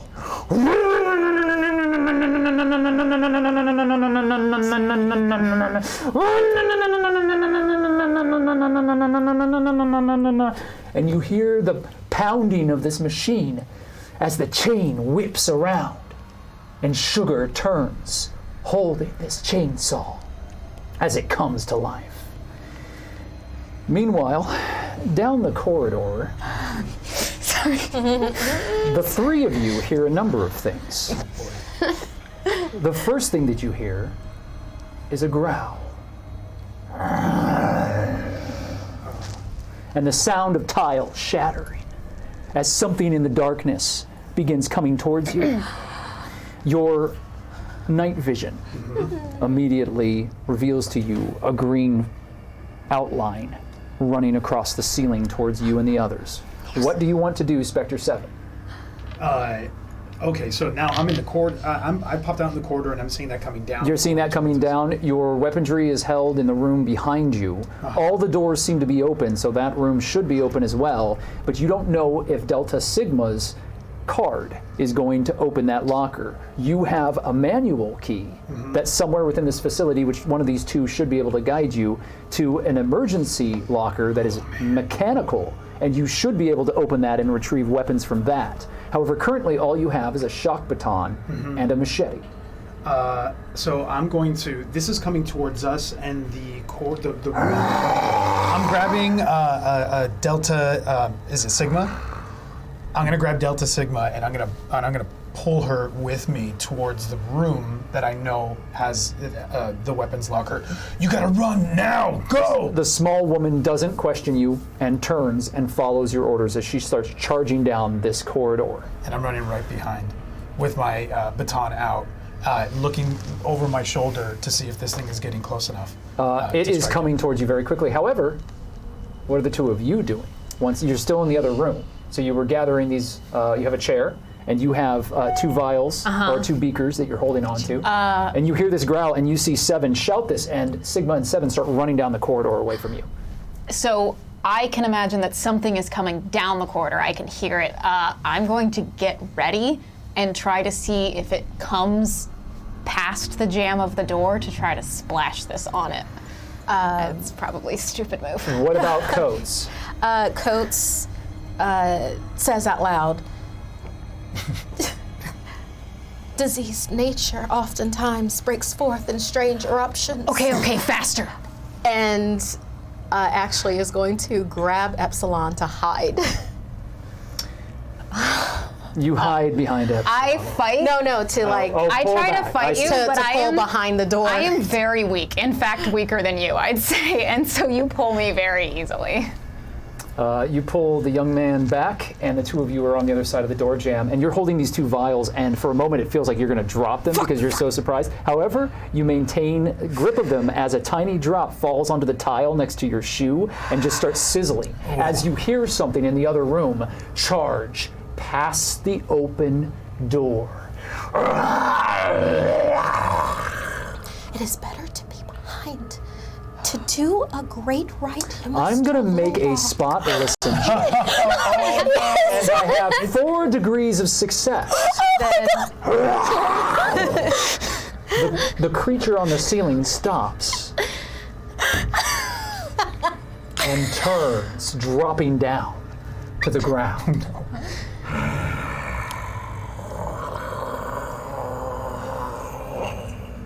I'm going to, as stealthily as possible, close the door back.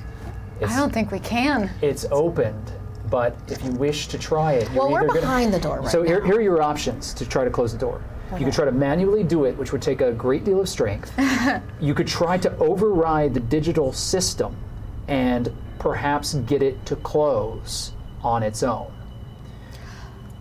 How about we just stand here and not breathe? If Behind you the roll door. stealth checks, then you may avoid detection. If anything, we stopped it from charging Luis. I can't believe we were given away by a monologue. It wasn't a monologue. It was a line. It was so brief. I disappear into the tile work. I just rolled a 9. Okay, you Yes. are very quiet. You don't breathe. You're pressed up against the wall. I rolled a 5. Oh my god. Holy God! High five. She knows when to be super, super quiet. Yes, That's I see in amazing. this moment that the fear of the situation causes you to drop any pretense, and the two of you just immediately stop breathing, and you hold yourself as close to the wall as possible. Coates like holds Epsilon tight from behind. You hear the drool dropping down to the tile beneath this thing. As head low, it crawls. It has the body of some strange, mottled human, but it's all contorted, lithe like a panther. Large claws that click into the tiles as it moves. Its spine is shot through its back with large spines that sort of raise and vibrate as it moves. And it has no features other than the mouth on its smooth head that works into the back of its spine. And the creature continues to move its head back and forth as it takes 2 steps towards the open door. Meanwhile, Seven and Sigma are running as hard and as fast as they can to the open door on the far side of the corridor. Whatever the other two did, they've bought you a moment, and the 2 of you make it through the doorway. Sigma immediately turns and starts prying off the door lock and starts to mess with wires and throws you her card. I'm going to use that, and I'm going to go towards the locker, and I'm going to try to open it. You press the key against the locker. That's your action. Yes. You move across quickly, you press the key against the locker, and nothing happens. It's not working. You need to fix, we need someone to fix the wires. Sigma looks back at you. I'm working, you dolt. And you see a spark as the door closes. Love my sister. I try the key card again as soon as I see that happen. She snatches it out of your hand. It didn't work the first time. It's not going to work the second. And she throws the card back and starts to pry the lock on the locker open. However, it seems as if she's having trouble. Is this one of those secret lockers that I'm gonna? No, this is just the locker that has your equipment in it. Oh. Pry it All right, open, I'm gonna pry it open. Yep, I'm gonna help. Okay, so I need you to make a lift pull. Oh boy.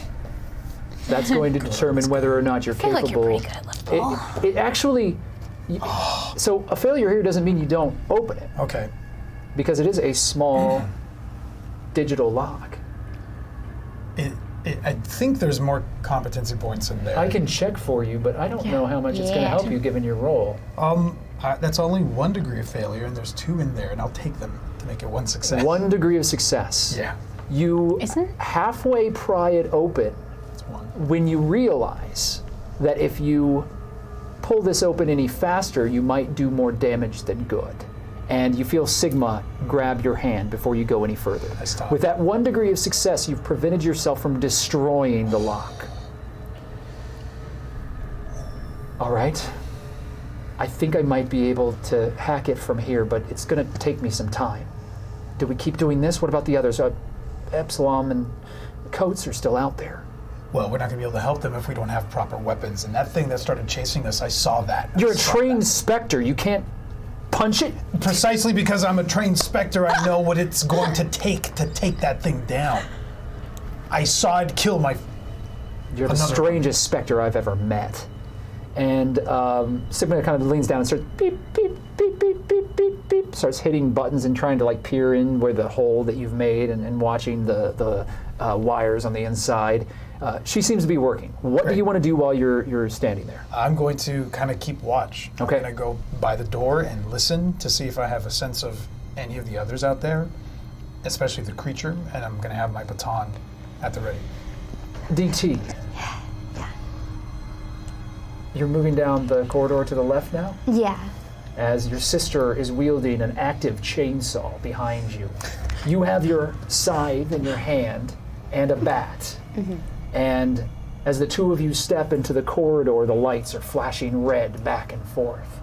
And with these items in hand, with your sister near and the pilgrim chattering behind you, you feel strangely confident.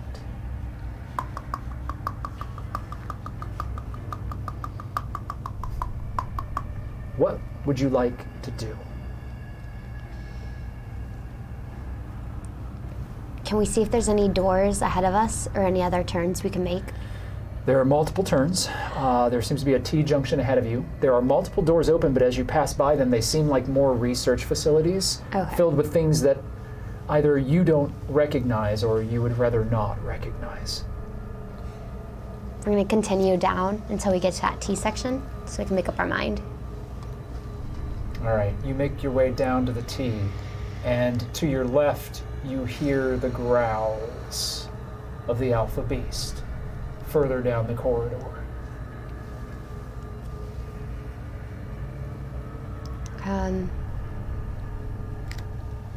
He's still under my control, right? The Alpha Beast? So far away, you might have to make another command roll. Oh, and DT, Yeah. you're in a location hazard. Does that mean anything for DT? No. Get a weird sense I wish Sherry was here. Do we want to follow? Do we know what's down the other corridor? Can we see anything? To the left where you hear the Alpha Beast, or to the right that you've not yet explored? To the right where we haven't explored. You look to the right, and there's darkness and more red flashing. However, you see a staircase leading up. Behind an open door on the far side of a corridor, with more open doors in front of it. From behind you, however, you hear something.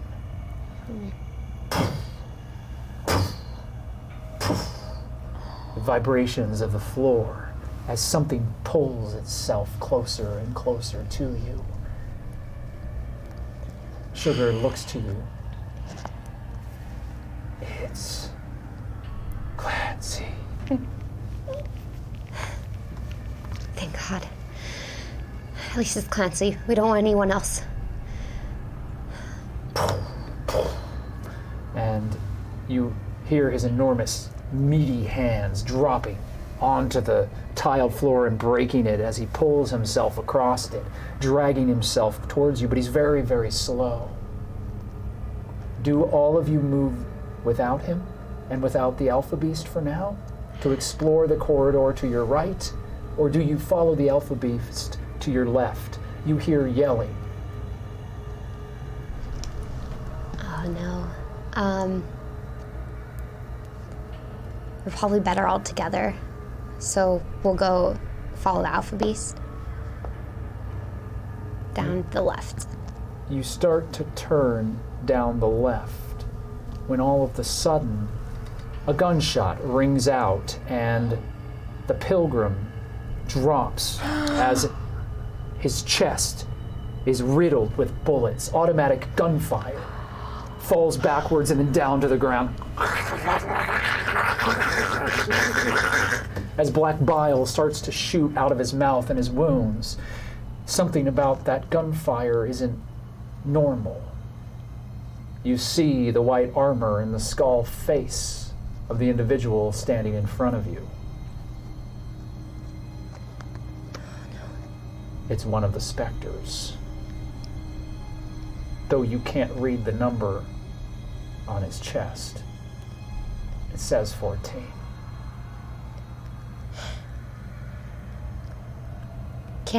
Is he in hearing range of DT?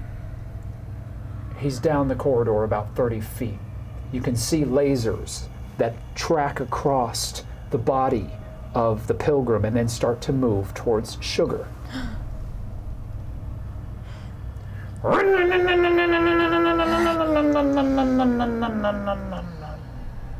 DT's gonna yell out, "Stop! Stop! We're just trying to get out! They're all out! All of them! Listen, we're just trying to get to somewhere safe. We'll go back, we promise." Shut up, you infected bitch. And you see the laser immediately move from your sister to your forehead. Ah! Oh my God. And immediately Sugar starts running towards him. No. What do you want to do, DT? This is your moment. Oh no. I guess DT's just gonna run as well. I just don't know how she would avoid the gunshot.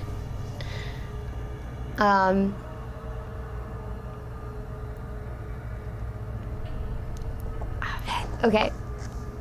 DT's gonna try her best to go after 14. How are you going to do that?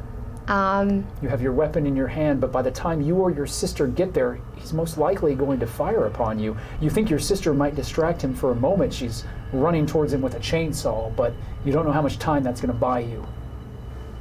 How far is Clancy? Clancy's so far behind that he's not going to be effective in this fight. You've got the Pilgrim lying next to you, though, and the Pilgrim is still aware and moving. And you remember some of the things that the Pilgrim did, some of the things that Lampwick did alongside the Pilgrim's support. It amplified Lampwick's power, and it might be able to amplify yours if you wanted to try. So you have a few options in front of you. Okay. You could duck out of the way and hide from the gunfire as your sister runs forward to destroy the Spectre, hopefully. But the Spectres are well trained and they were able to capture you once. You're not sure that your sister alone will be able to do this. Okay. The other option is to kneel down and try to use the power of the Pilgrim in this moment, even though you would be doing so blindly, and you'd have to roll well to be able to accomplish that. Did just get some points. Oh, God, thank God. If that affects your decision in any way. Yeah, there's 6. Okay, we'll use Pilgrim. We'll bend down and use Pilgrim. DT, you kneel down, and you feel the black bile covered hands gently reach up as spurting black bile onto you, the Pilgrim touches your temple. And everything doesn't go dark. It's almost as if the room grows brighter for you. I need you to make a command roll and to do very well.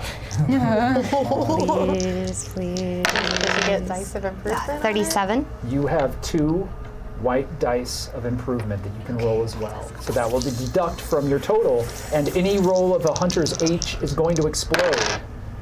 6. You have 6. Okay. So we have 31. So you have a 31, which is 2 degrees of success. Do you wish to write out 2 degrees of success, or would you like to amplify that? No, I need to amplify it. How many successes would it get me for 2, using 2 out of the pool? You can use 2, which will then bring you up to, I believe, I said 3, right? So 5 degrees of, or I said 2. So 4 degrees of success, which will be a critical success. Okay. Yeah, I'm trying to cut it in my head. Math. Sorry, I'm a WoW child. We didn't learn math. We'll use 3 points. Taking 3 from the communal pool, it leaves 3. And that's the best possible success that you could have. A complete critical success. So your mind is amplified in this moment. And it's as if you sense all of the Romeros around you, the acolytes of your father. But you don't leave or enter their bodies. You stay with the Pilgrim.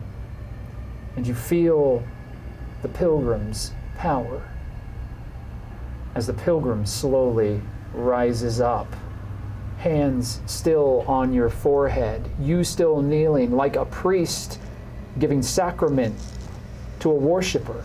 You stay there, but you are with the Pilgrim.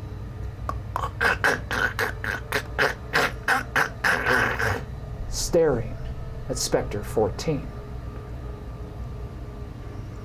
There's a loud, audible pop as 14's head explodes inside of the helmet. Oh my God.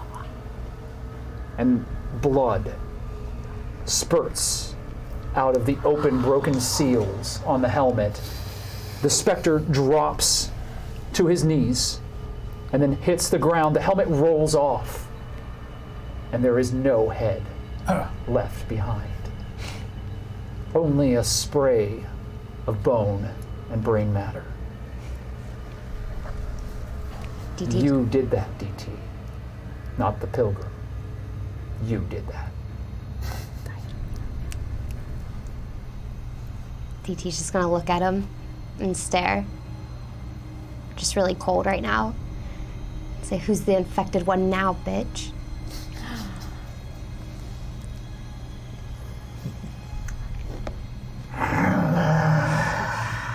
The alpha beast creeps closer to the open door and stops as the two of you remain utterly silent. The beast slowly starts to turn back, looking towards the quarry that it lost, towards the door, and you hear something Sigma says. You just hear the tone and you know it wasn't kind, but then you hear the door in the distance slide shut, and you know that the two of them are behind a closed door now. Most likely your sister managed to jury-rig one of the locks. You can feel me shaking against you. More importantly, that acid is jostling within the two beakers that you're holding. Coates is holding on to Epsilon, so I think seeing that would then hold his forearms to steady. It sounds like a calm others roll to me. Oh, okay. This is a whole different character to try being social. And I'm a coward. Coates has only read about bravery, so we'll see. Due to the generosity of our friends in the ether, we have surpassed both 50% and I think we are now also past 75%, which means that the facility is at level 3. We should be doing one giveaway already, and there will be a final one at the very end. So thank you again for your support. I rolled a 20. Very well. She's got a lot of feelings for Epsilon. So you hold Epsilon quick and fast, and don't say anything. But this connection, you feel security. You feel safe. And despite her oddness, you know that Coates cares about you in this moment. And for some reason, that does calm you. Thanks. Do you say thanks? I believe you just said thanks. Oh my god. Fuck! I'm scared. It's not all the way down the hall now. It had been moving down the corridor before it stopped. Its head whips back, and it starts charging towards the open door. You have each one action, make them count. Okay, and you said it was like super hard to just close the door. We needed a digital systems, or we needed to do a strength thing to close the door? It depends on how you define hard. Both of you are very intelligent and Right. have skills that might be able to close the door. I think we should combine our efforts together to try to get this door closed before this thing comes. Or like get into the spike cell. How hard could it be to just get into the spike Is cell? the spike cell still closed? It's closed, but you could easily open it. Fuck yeah, let's run for that shit. I mean, right now we're just trying to bide time Yep. until hopefully the Spectre comes back. Absolutely, we run in with the dog. If you want to throw your thingies at it, you can, but let's get into we're going for the dog cell. All right. I won't make you roll to open the cell. It's a quick code that you know by heart. You're very intelligent. You'll be able to punch in the code and slide into the door without a problem. The only issue here is that you have a charging alpha beast coming towards you. This creature is a stalker. It's a different type of infected. Toss the chair. If that is your action, you can do so. I'm going but for the it means cell. I'm leaving the chair in the way though, but I'm going for the cell. You hope that it trips Goes over on the chair. walls. As I plug in the code, I shove one of the acid beakers towards you as I'm plugging in the code. Okay, so like Yeah. Okay, So I you also can have use it. that as we're plugging that in if it comes towards us. Well, not so fast. Oh god.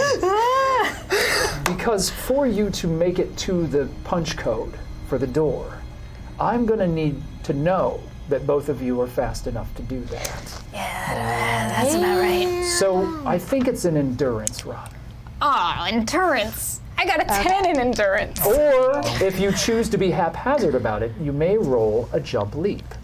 However, some of you are holding acid. I Yeah, should it not doesn't- jump. It doesn't matter what it I is think for a jumping basic with skill. acid is worse than my Everything's a 10 in 10. endurance. All right. Like everything in basic is a 10. Oh God. You have a jump leap of 10 as well. So they're effectively the Yeah, same. So it everything's- depends on how everything's you the same. wish I to do do have it. a jump leap of 30 though. You are a little better at jump leap. So how do you have a Oh, I did my Everyone has. I'm my thing spry. wrong. It's not 10 on everything. You each have different 30s. Oh, I thought it was 10 on everything. All right, I'm gonna jump. You have a 30 in dodge.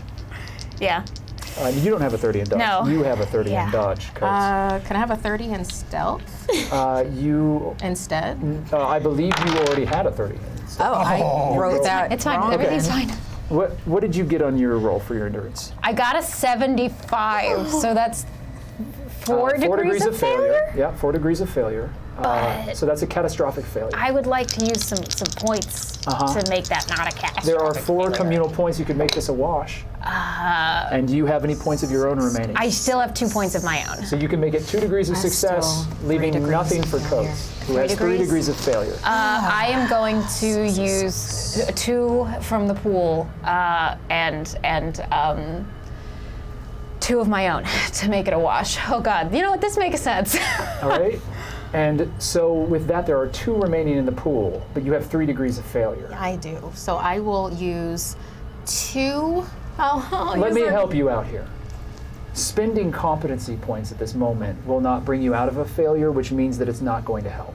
Well, I have 3 competency Oh, you points do? Nice. on my own. Then you by all So- means can do that. Yeah. So with the 3 degrees of failure that I have, I will use the last 2 in the pool to make it 1 degree of failure. Then I will use all 3 of mine to.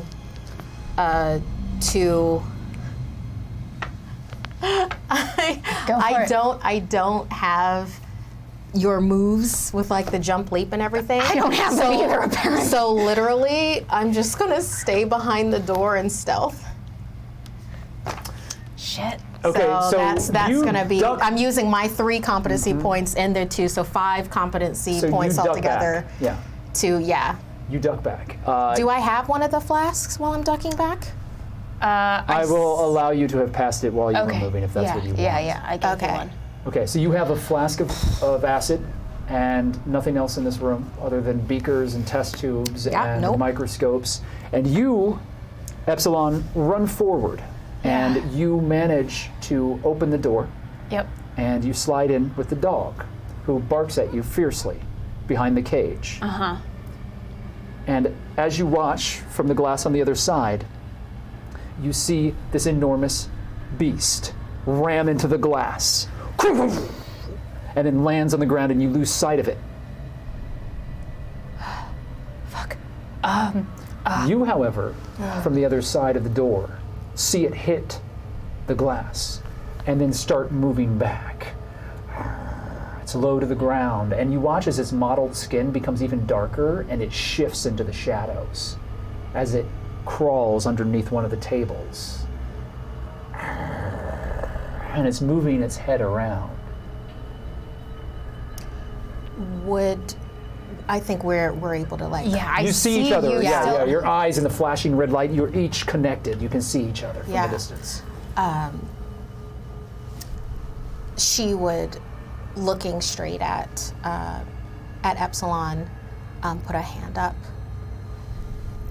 and like cover like this and hope that Epsilon knows that it's waiting for whenever he comes out. And from what she can see, does it look like it's trying to just wait there? Because if it looks like it's trying to wait there, she's going to try to go for the hallway. It all depends on this roll that I'm about to make.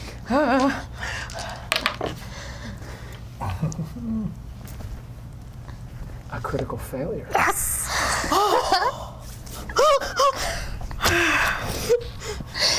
I'm going to spend 50 risk. Is this a location hazard? It doesn't matter, because this character doesn't have that special skill. I spend 50 risk, however, you have a moment before the creature realizes where you are. You have one action.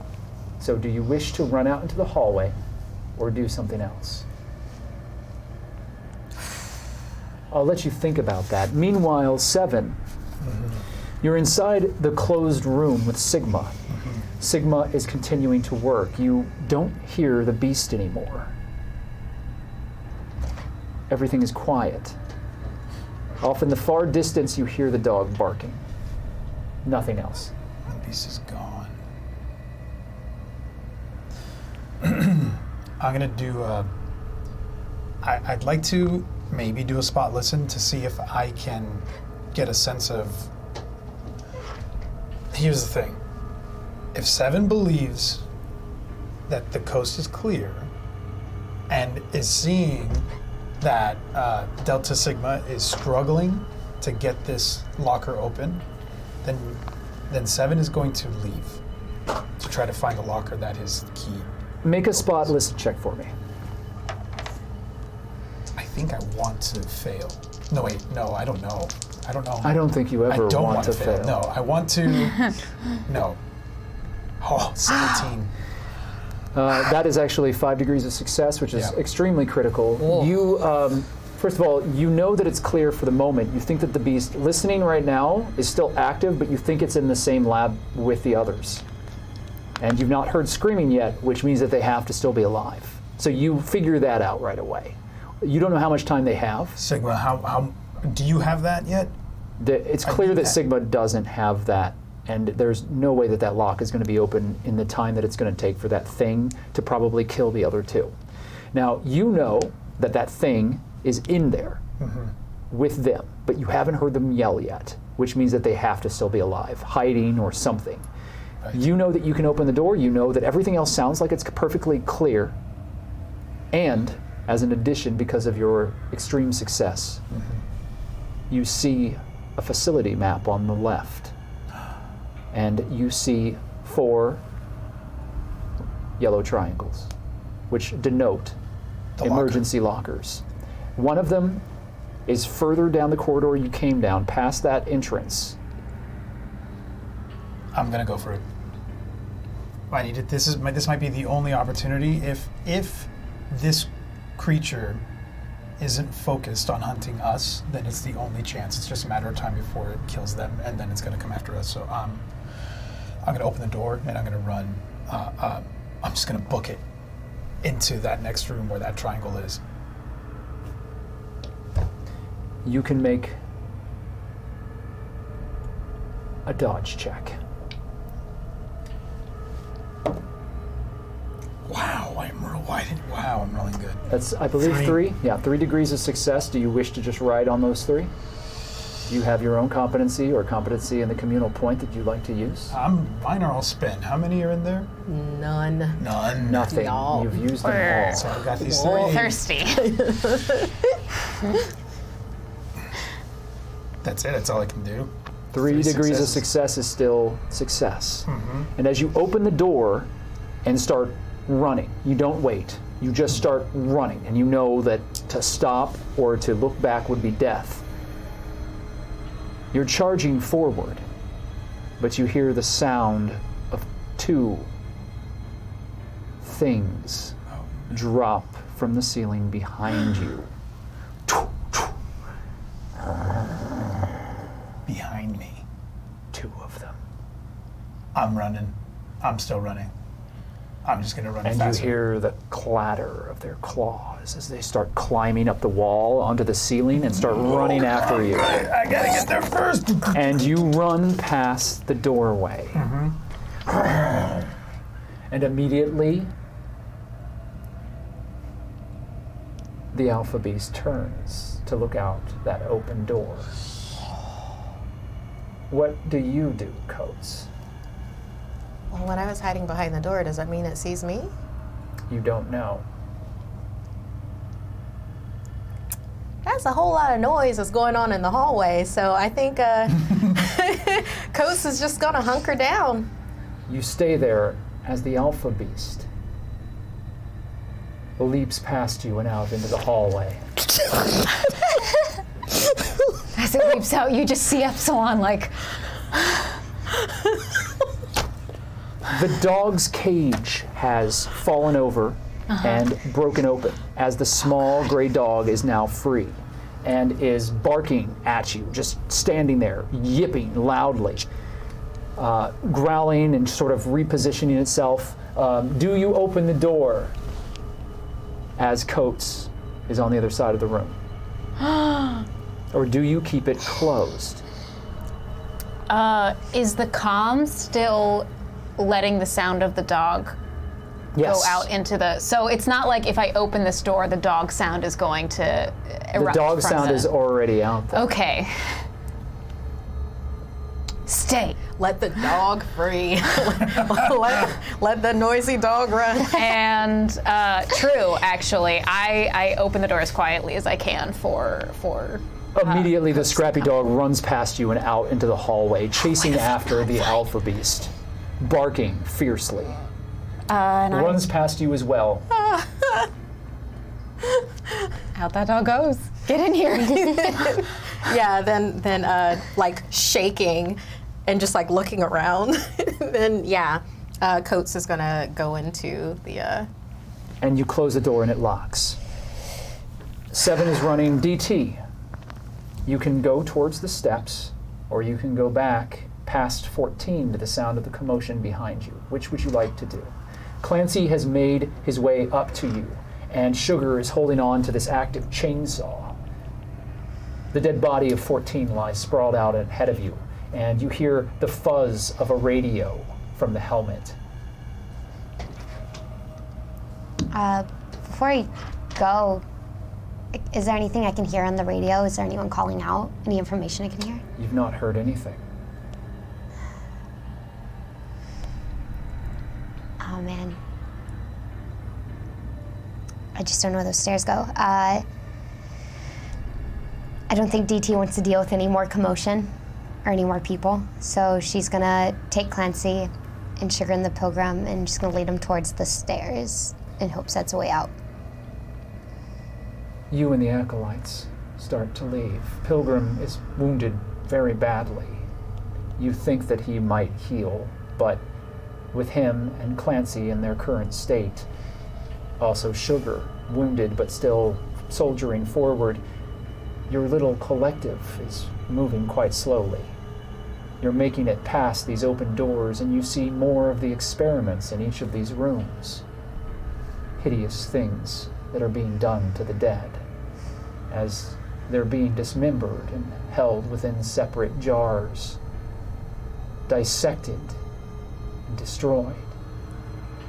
One of the doors that says high security, but you can't read it. It's just a streak of yellow paint with important looking sigils and words across it. But inside of that room with the door open,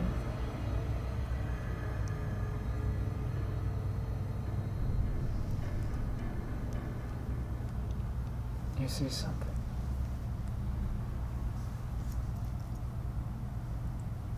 Do I recognize it? It's the fruit. They're held in glass boxes, all of them stacked across the wall, hundreds of them taken from Babylon.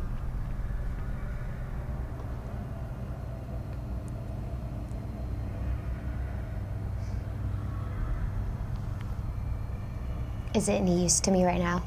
It's of no use to you, but it's the memories and the lives of all of the dead. It's sacred, your father's harvest, held in glass.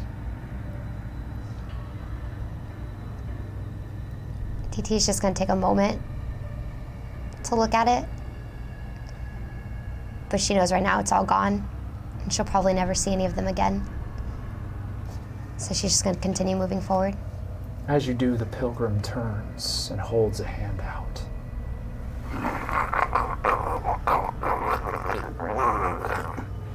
And walks to the wall and breaks one container, pulling one piece of fruit out.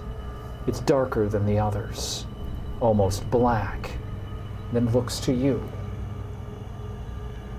and begins to follow you once more.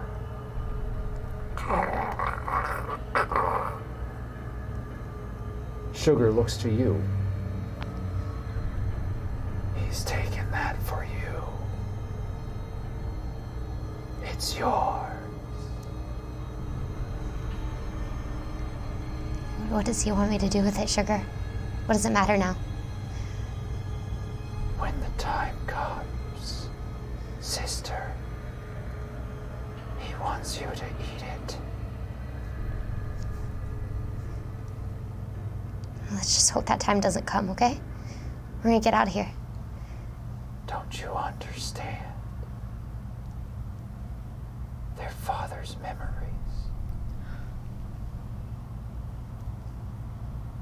I don't know if I want those memories, Sugar. Without them, we lose him entirely. I don't know if we're ready to go on without Father. Do you? No. It wasn't supposed to happen this soon. Everything happens when the blue star rises. Now is your time. You must lead us. But only if you want. I will stay with you forever, no matter what you decide. I just want you to be safe. I don't want to become like him.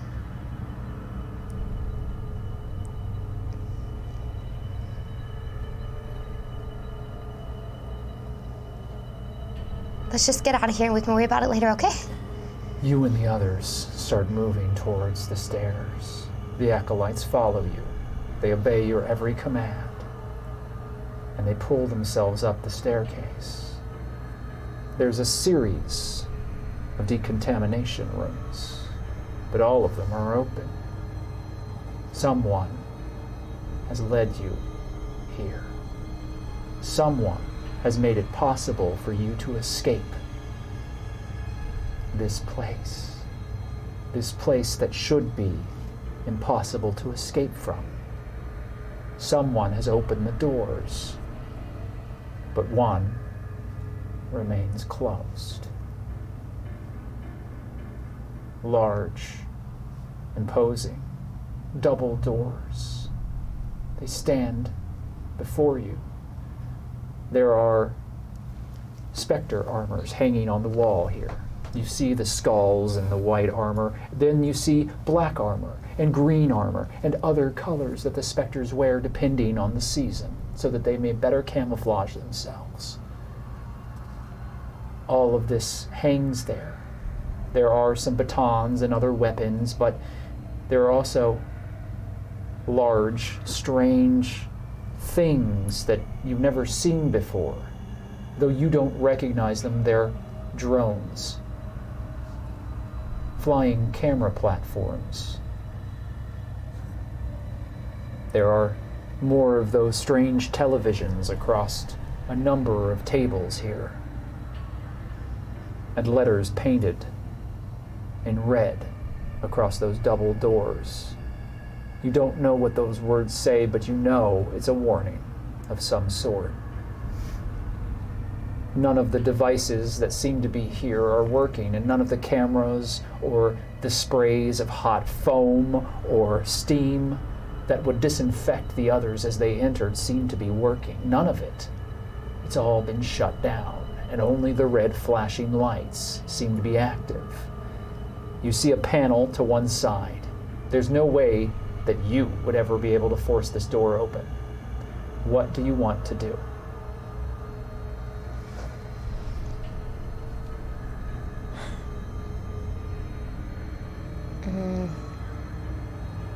There's nothing else in the room that would point to it opening.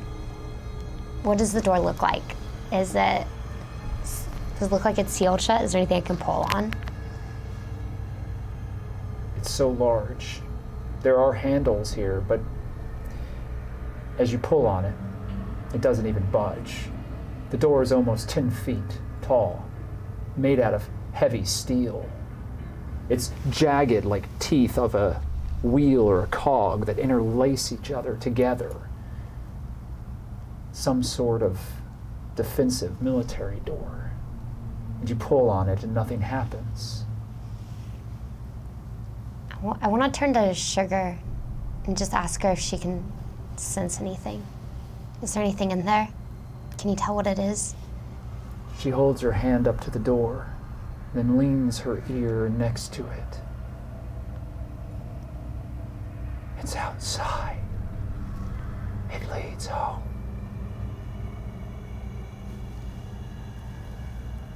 That's our way out. We just have to figure out some way to open it.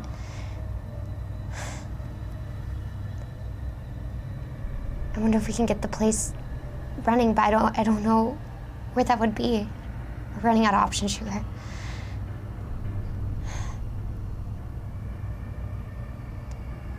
You have all of us here. You're not alone. You will never be alone. What do you command us to do, sister? Tell us. Guide us. Be like Father. Okay. Let's try the door. I'm not strong enough, but maybe you guys are. Let's try the door. Make a command roll and see how much strength you infuse them with. 34. So that's 2 degrees of success. There's 1 competency point available, and you have none remaining for your own. So would you like to use the third, or the 1 competency to make it a 3-degree success? Did that help a lot? No, not as much as a critical would. Okay. Yeah, we'll try it. We gotta get out. We're right here. You're going to take the last competency point Yeah. before I go back to the others and find out what they're doing?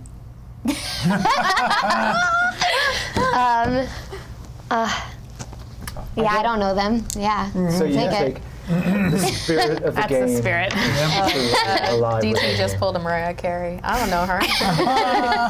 You take the last competency point, and with 3 degrees of success, it is enough to get them to move forward. And even though Clancy is badly wounded, his powerful hands reach up as Sugar picks him up, setting down the chainsaw, somewhat sadly, and picking Clancy up, assisting as both of them pull backwards. And then you feel the pilgrim's hands on either side of your temple from behind you. And you feel yourself funneling your very essence into them, strengthening them, guiding them, giving them purpose, bringing them back to the world, more powerful and stronger than they've ever been.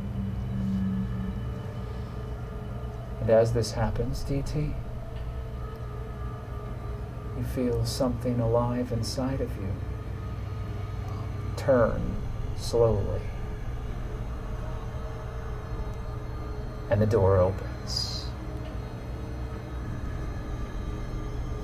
We did it. We did it, guys. You see the snow melting before you. It's morning.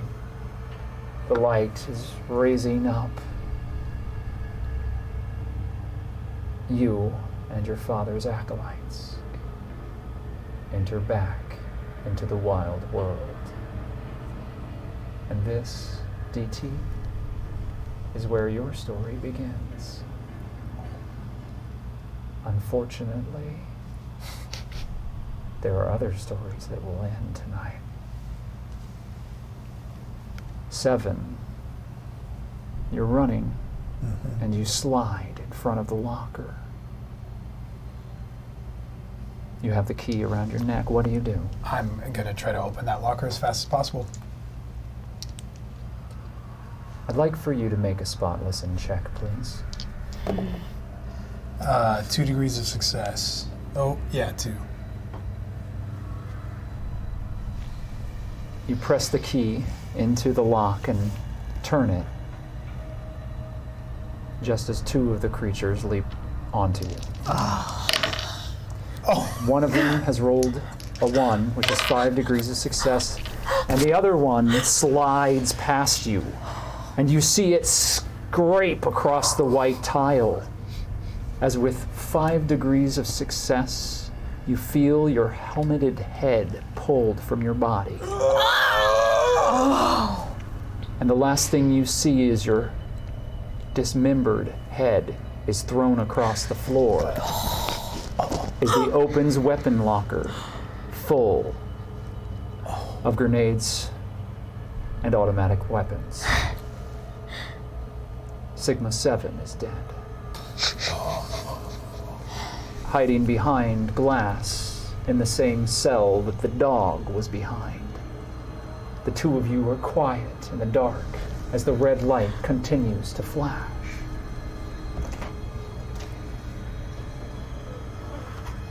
Then you hear a strange noise. The dog barking.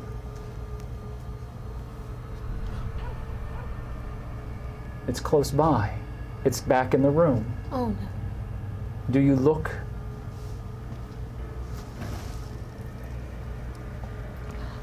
You're both hidden on the other side. You'd have to raise up and look over to the glass to see what it is. Epsilon is too scared. He shakes his head at Coates.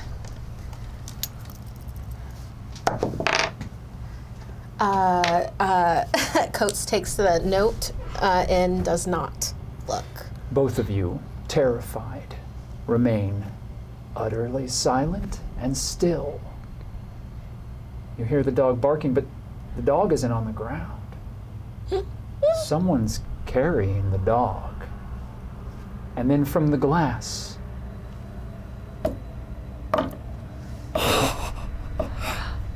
as someone taps on it. I don't look past the glass, but I kind of twist and look up towards it. Coates looks. You see the shadow of a figure. Coates peeks around. And you see a strange dead girl standing there with wild, multicolored hair. Her body tattered and ruined, holding on to the small gray dog and petting it gingerly across the head. Tap, tap, tap.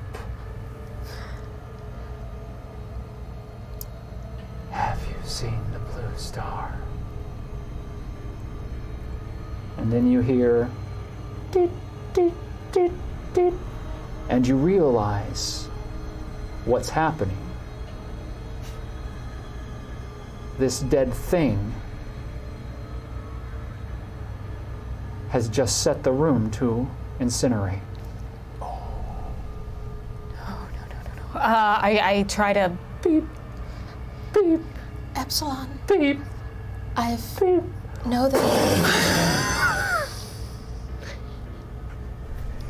As a blast of flame snuffs you out of this life, the 2 of you are incinerated.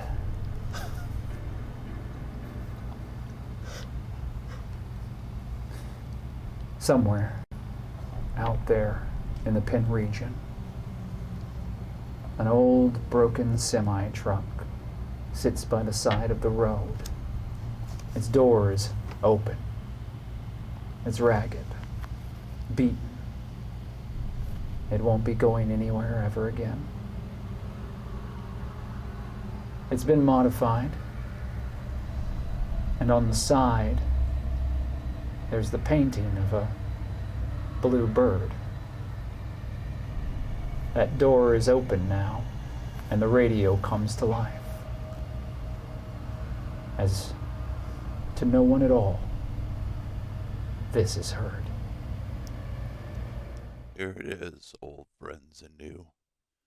This is a call out to those lone wanderers and vagabonds that still hold out some hope that this old and worn world still has something worth fighting for. I know that I've been AWOL for over a year, and that the rumors of my death were well-founded. I nearly bit the big one, to be sure. 50-foot drop in the freezing Allegheny River left me as close to dead as one could get. It's also left me less mobile than I used to be. Let's just say that I won't be dancing the apocalyptic tango with Ruby Red anytime soon. Come back. Never mind, though. My brush with death and tribulations mirror a lot of folks throughout the Iron Pen. We've come a long way. People are even more scarce than they were before. The dead ain't the same. Hell, we ain't the same either. I know that a lot of people that helped hold together the Rag and Bone Network were hunted down and killed or scared off their work. I know that some defected to a series of traitors that have run our name through the blood and mud. I wish that things had gone different, but it didn't. This is our hand, and we gotta play it out. I'm calling all of you to come back to the Ender's Line, to help reconnect the trade lines. Not for food and ammo, no. We have to help the remaining living souls to safety. There are too many isolated and lost survivors out there trying to make it on their own. That doesn't fly with the crazy cult off nutcases that been walking amongst the dead, with the armored strangers that seem to be kidnapping people in the night, and the changes we've all seen in the Romeros. We have to come together to unite. Stay clear of the Citadel for now. Don't pick a fight, but until we see how all the expansion works out, we may do better to gather our strength before coming back to them and talking it out diplomatically. I have high hopes, but I've been burnt in the past by the reclamation forces. Find the rails and walk them east, away from the ruins of the pit. You'll find the signs if you know the code. The line is back, and we want you to be part of it. We survived together. Good luck out there. Over and out.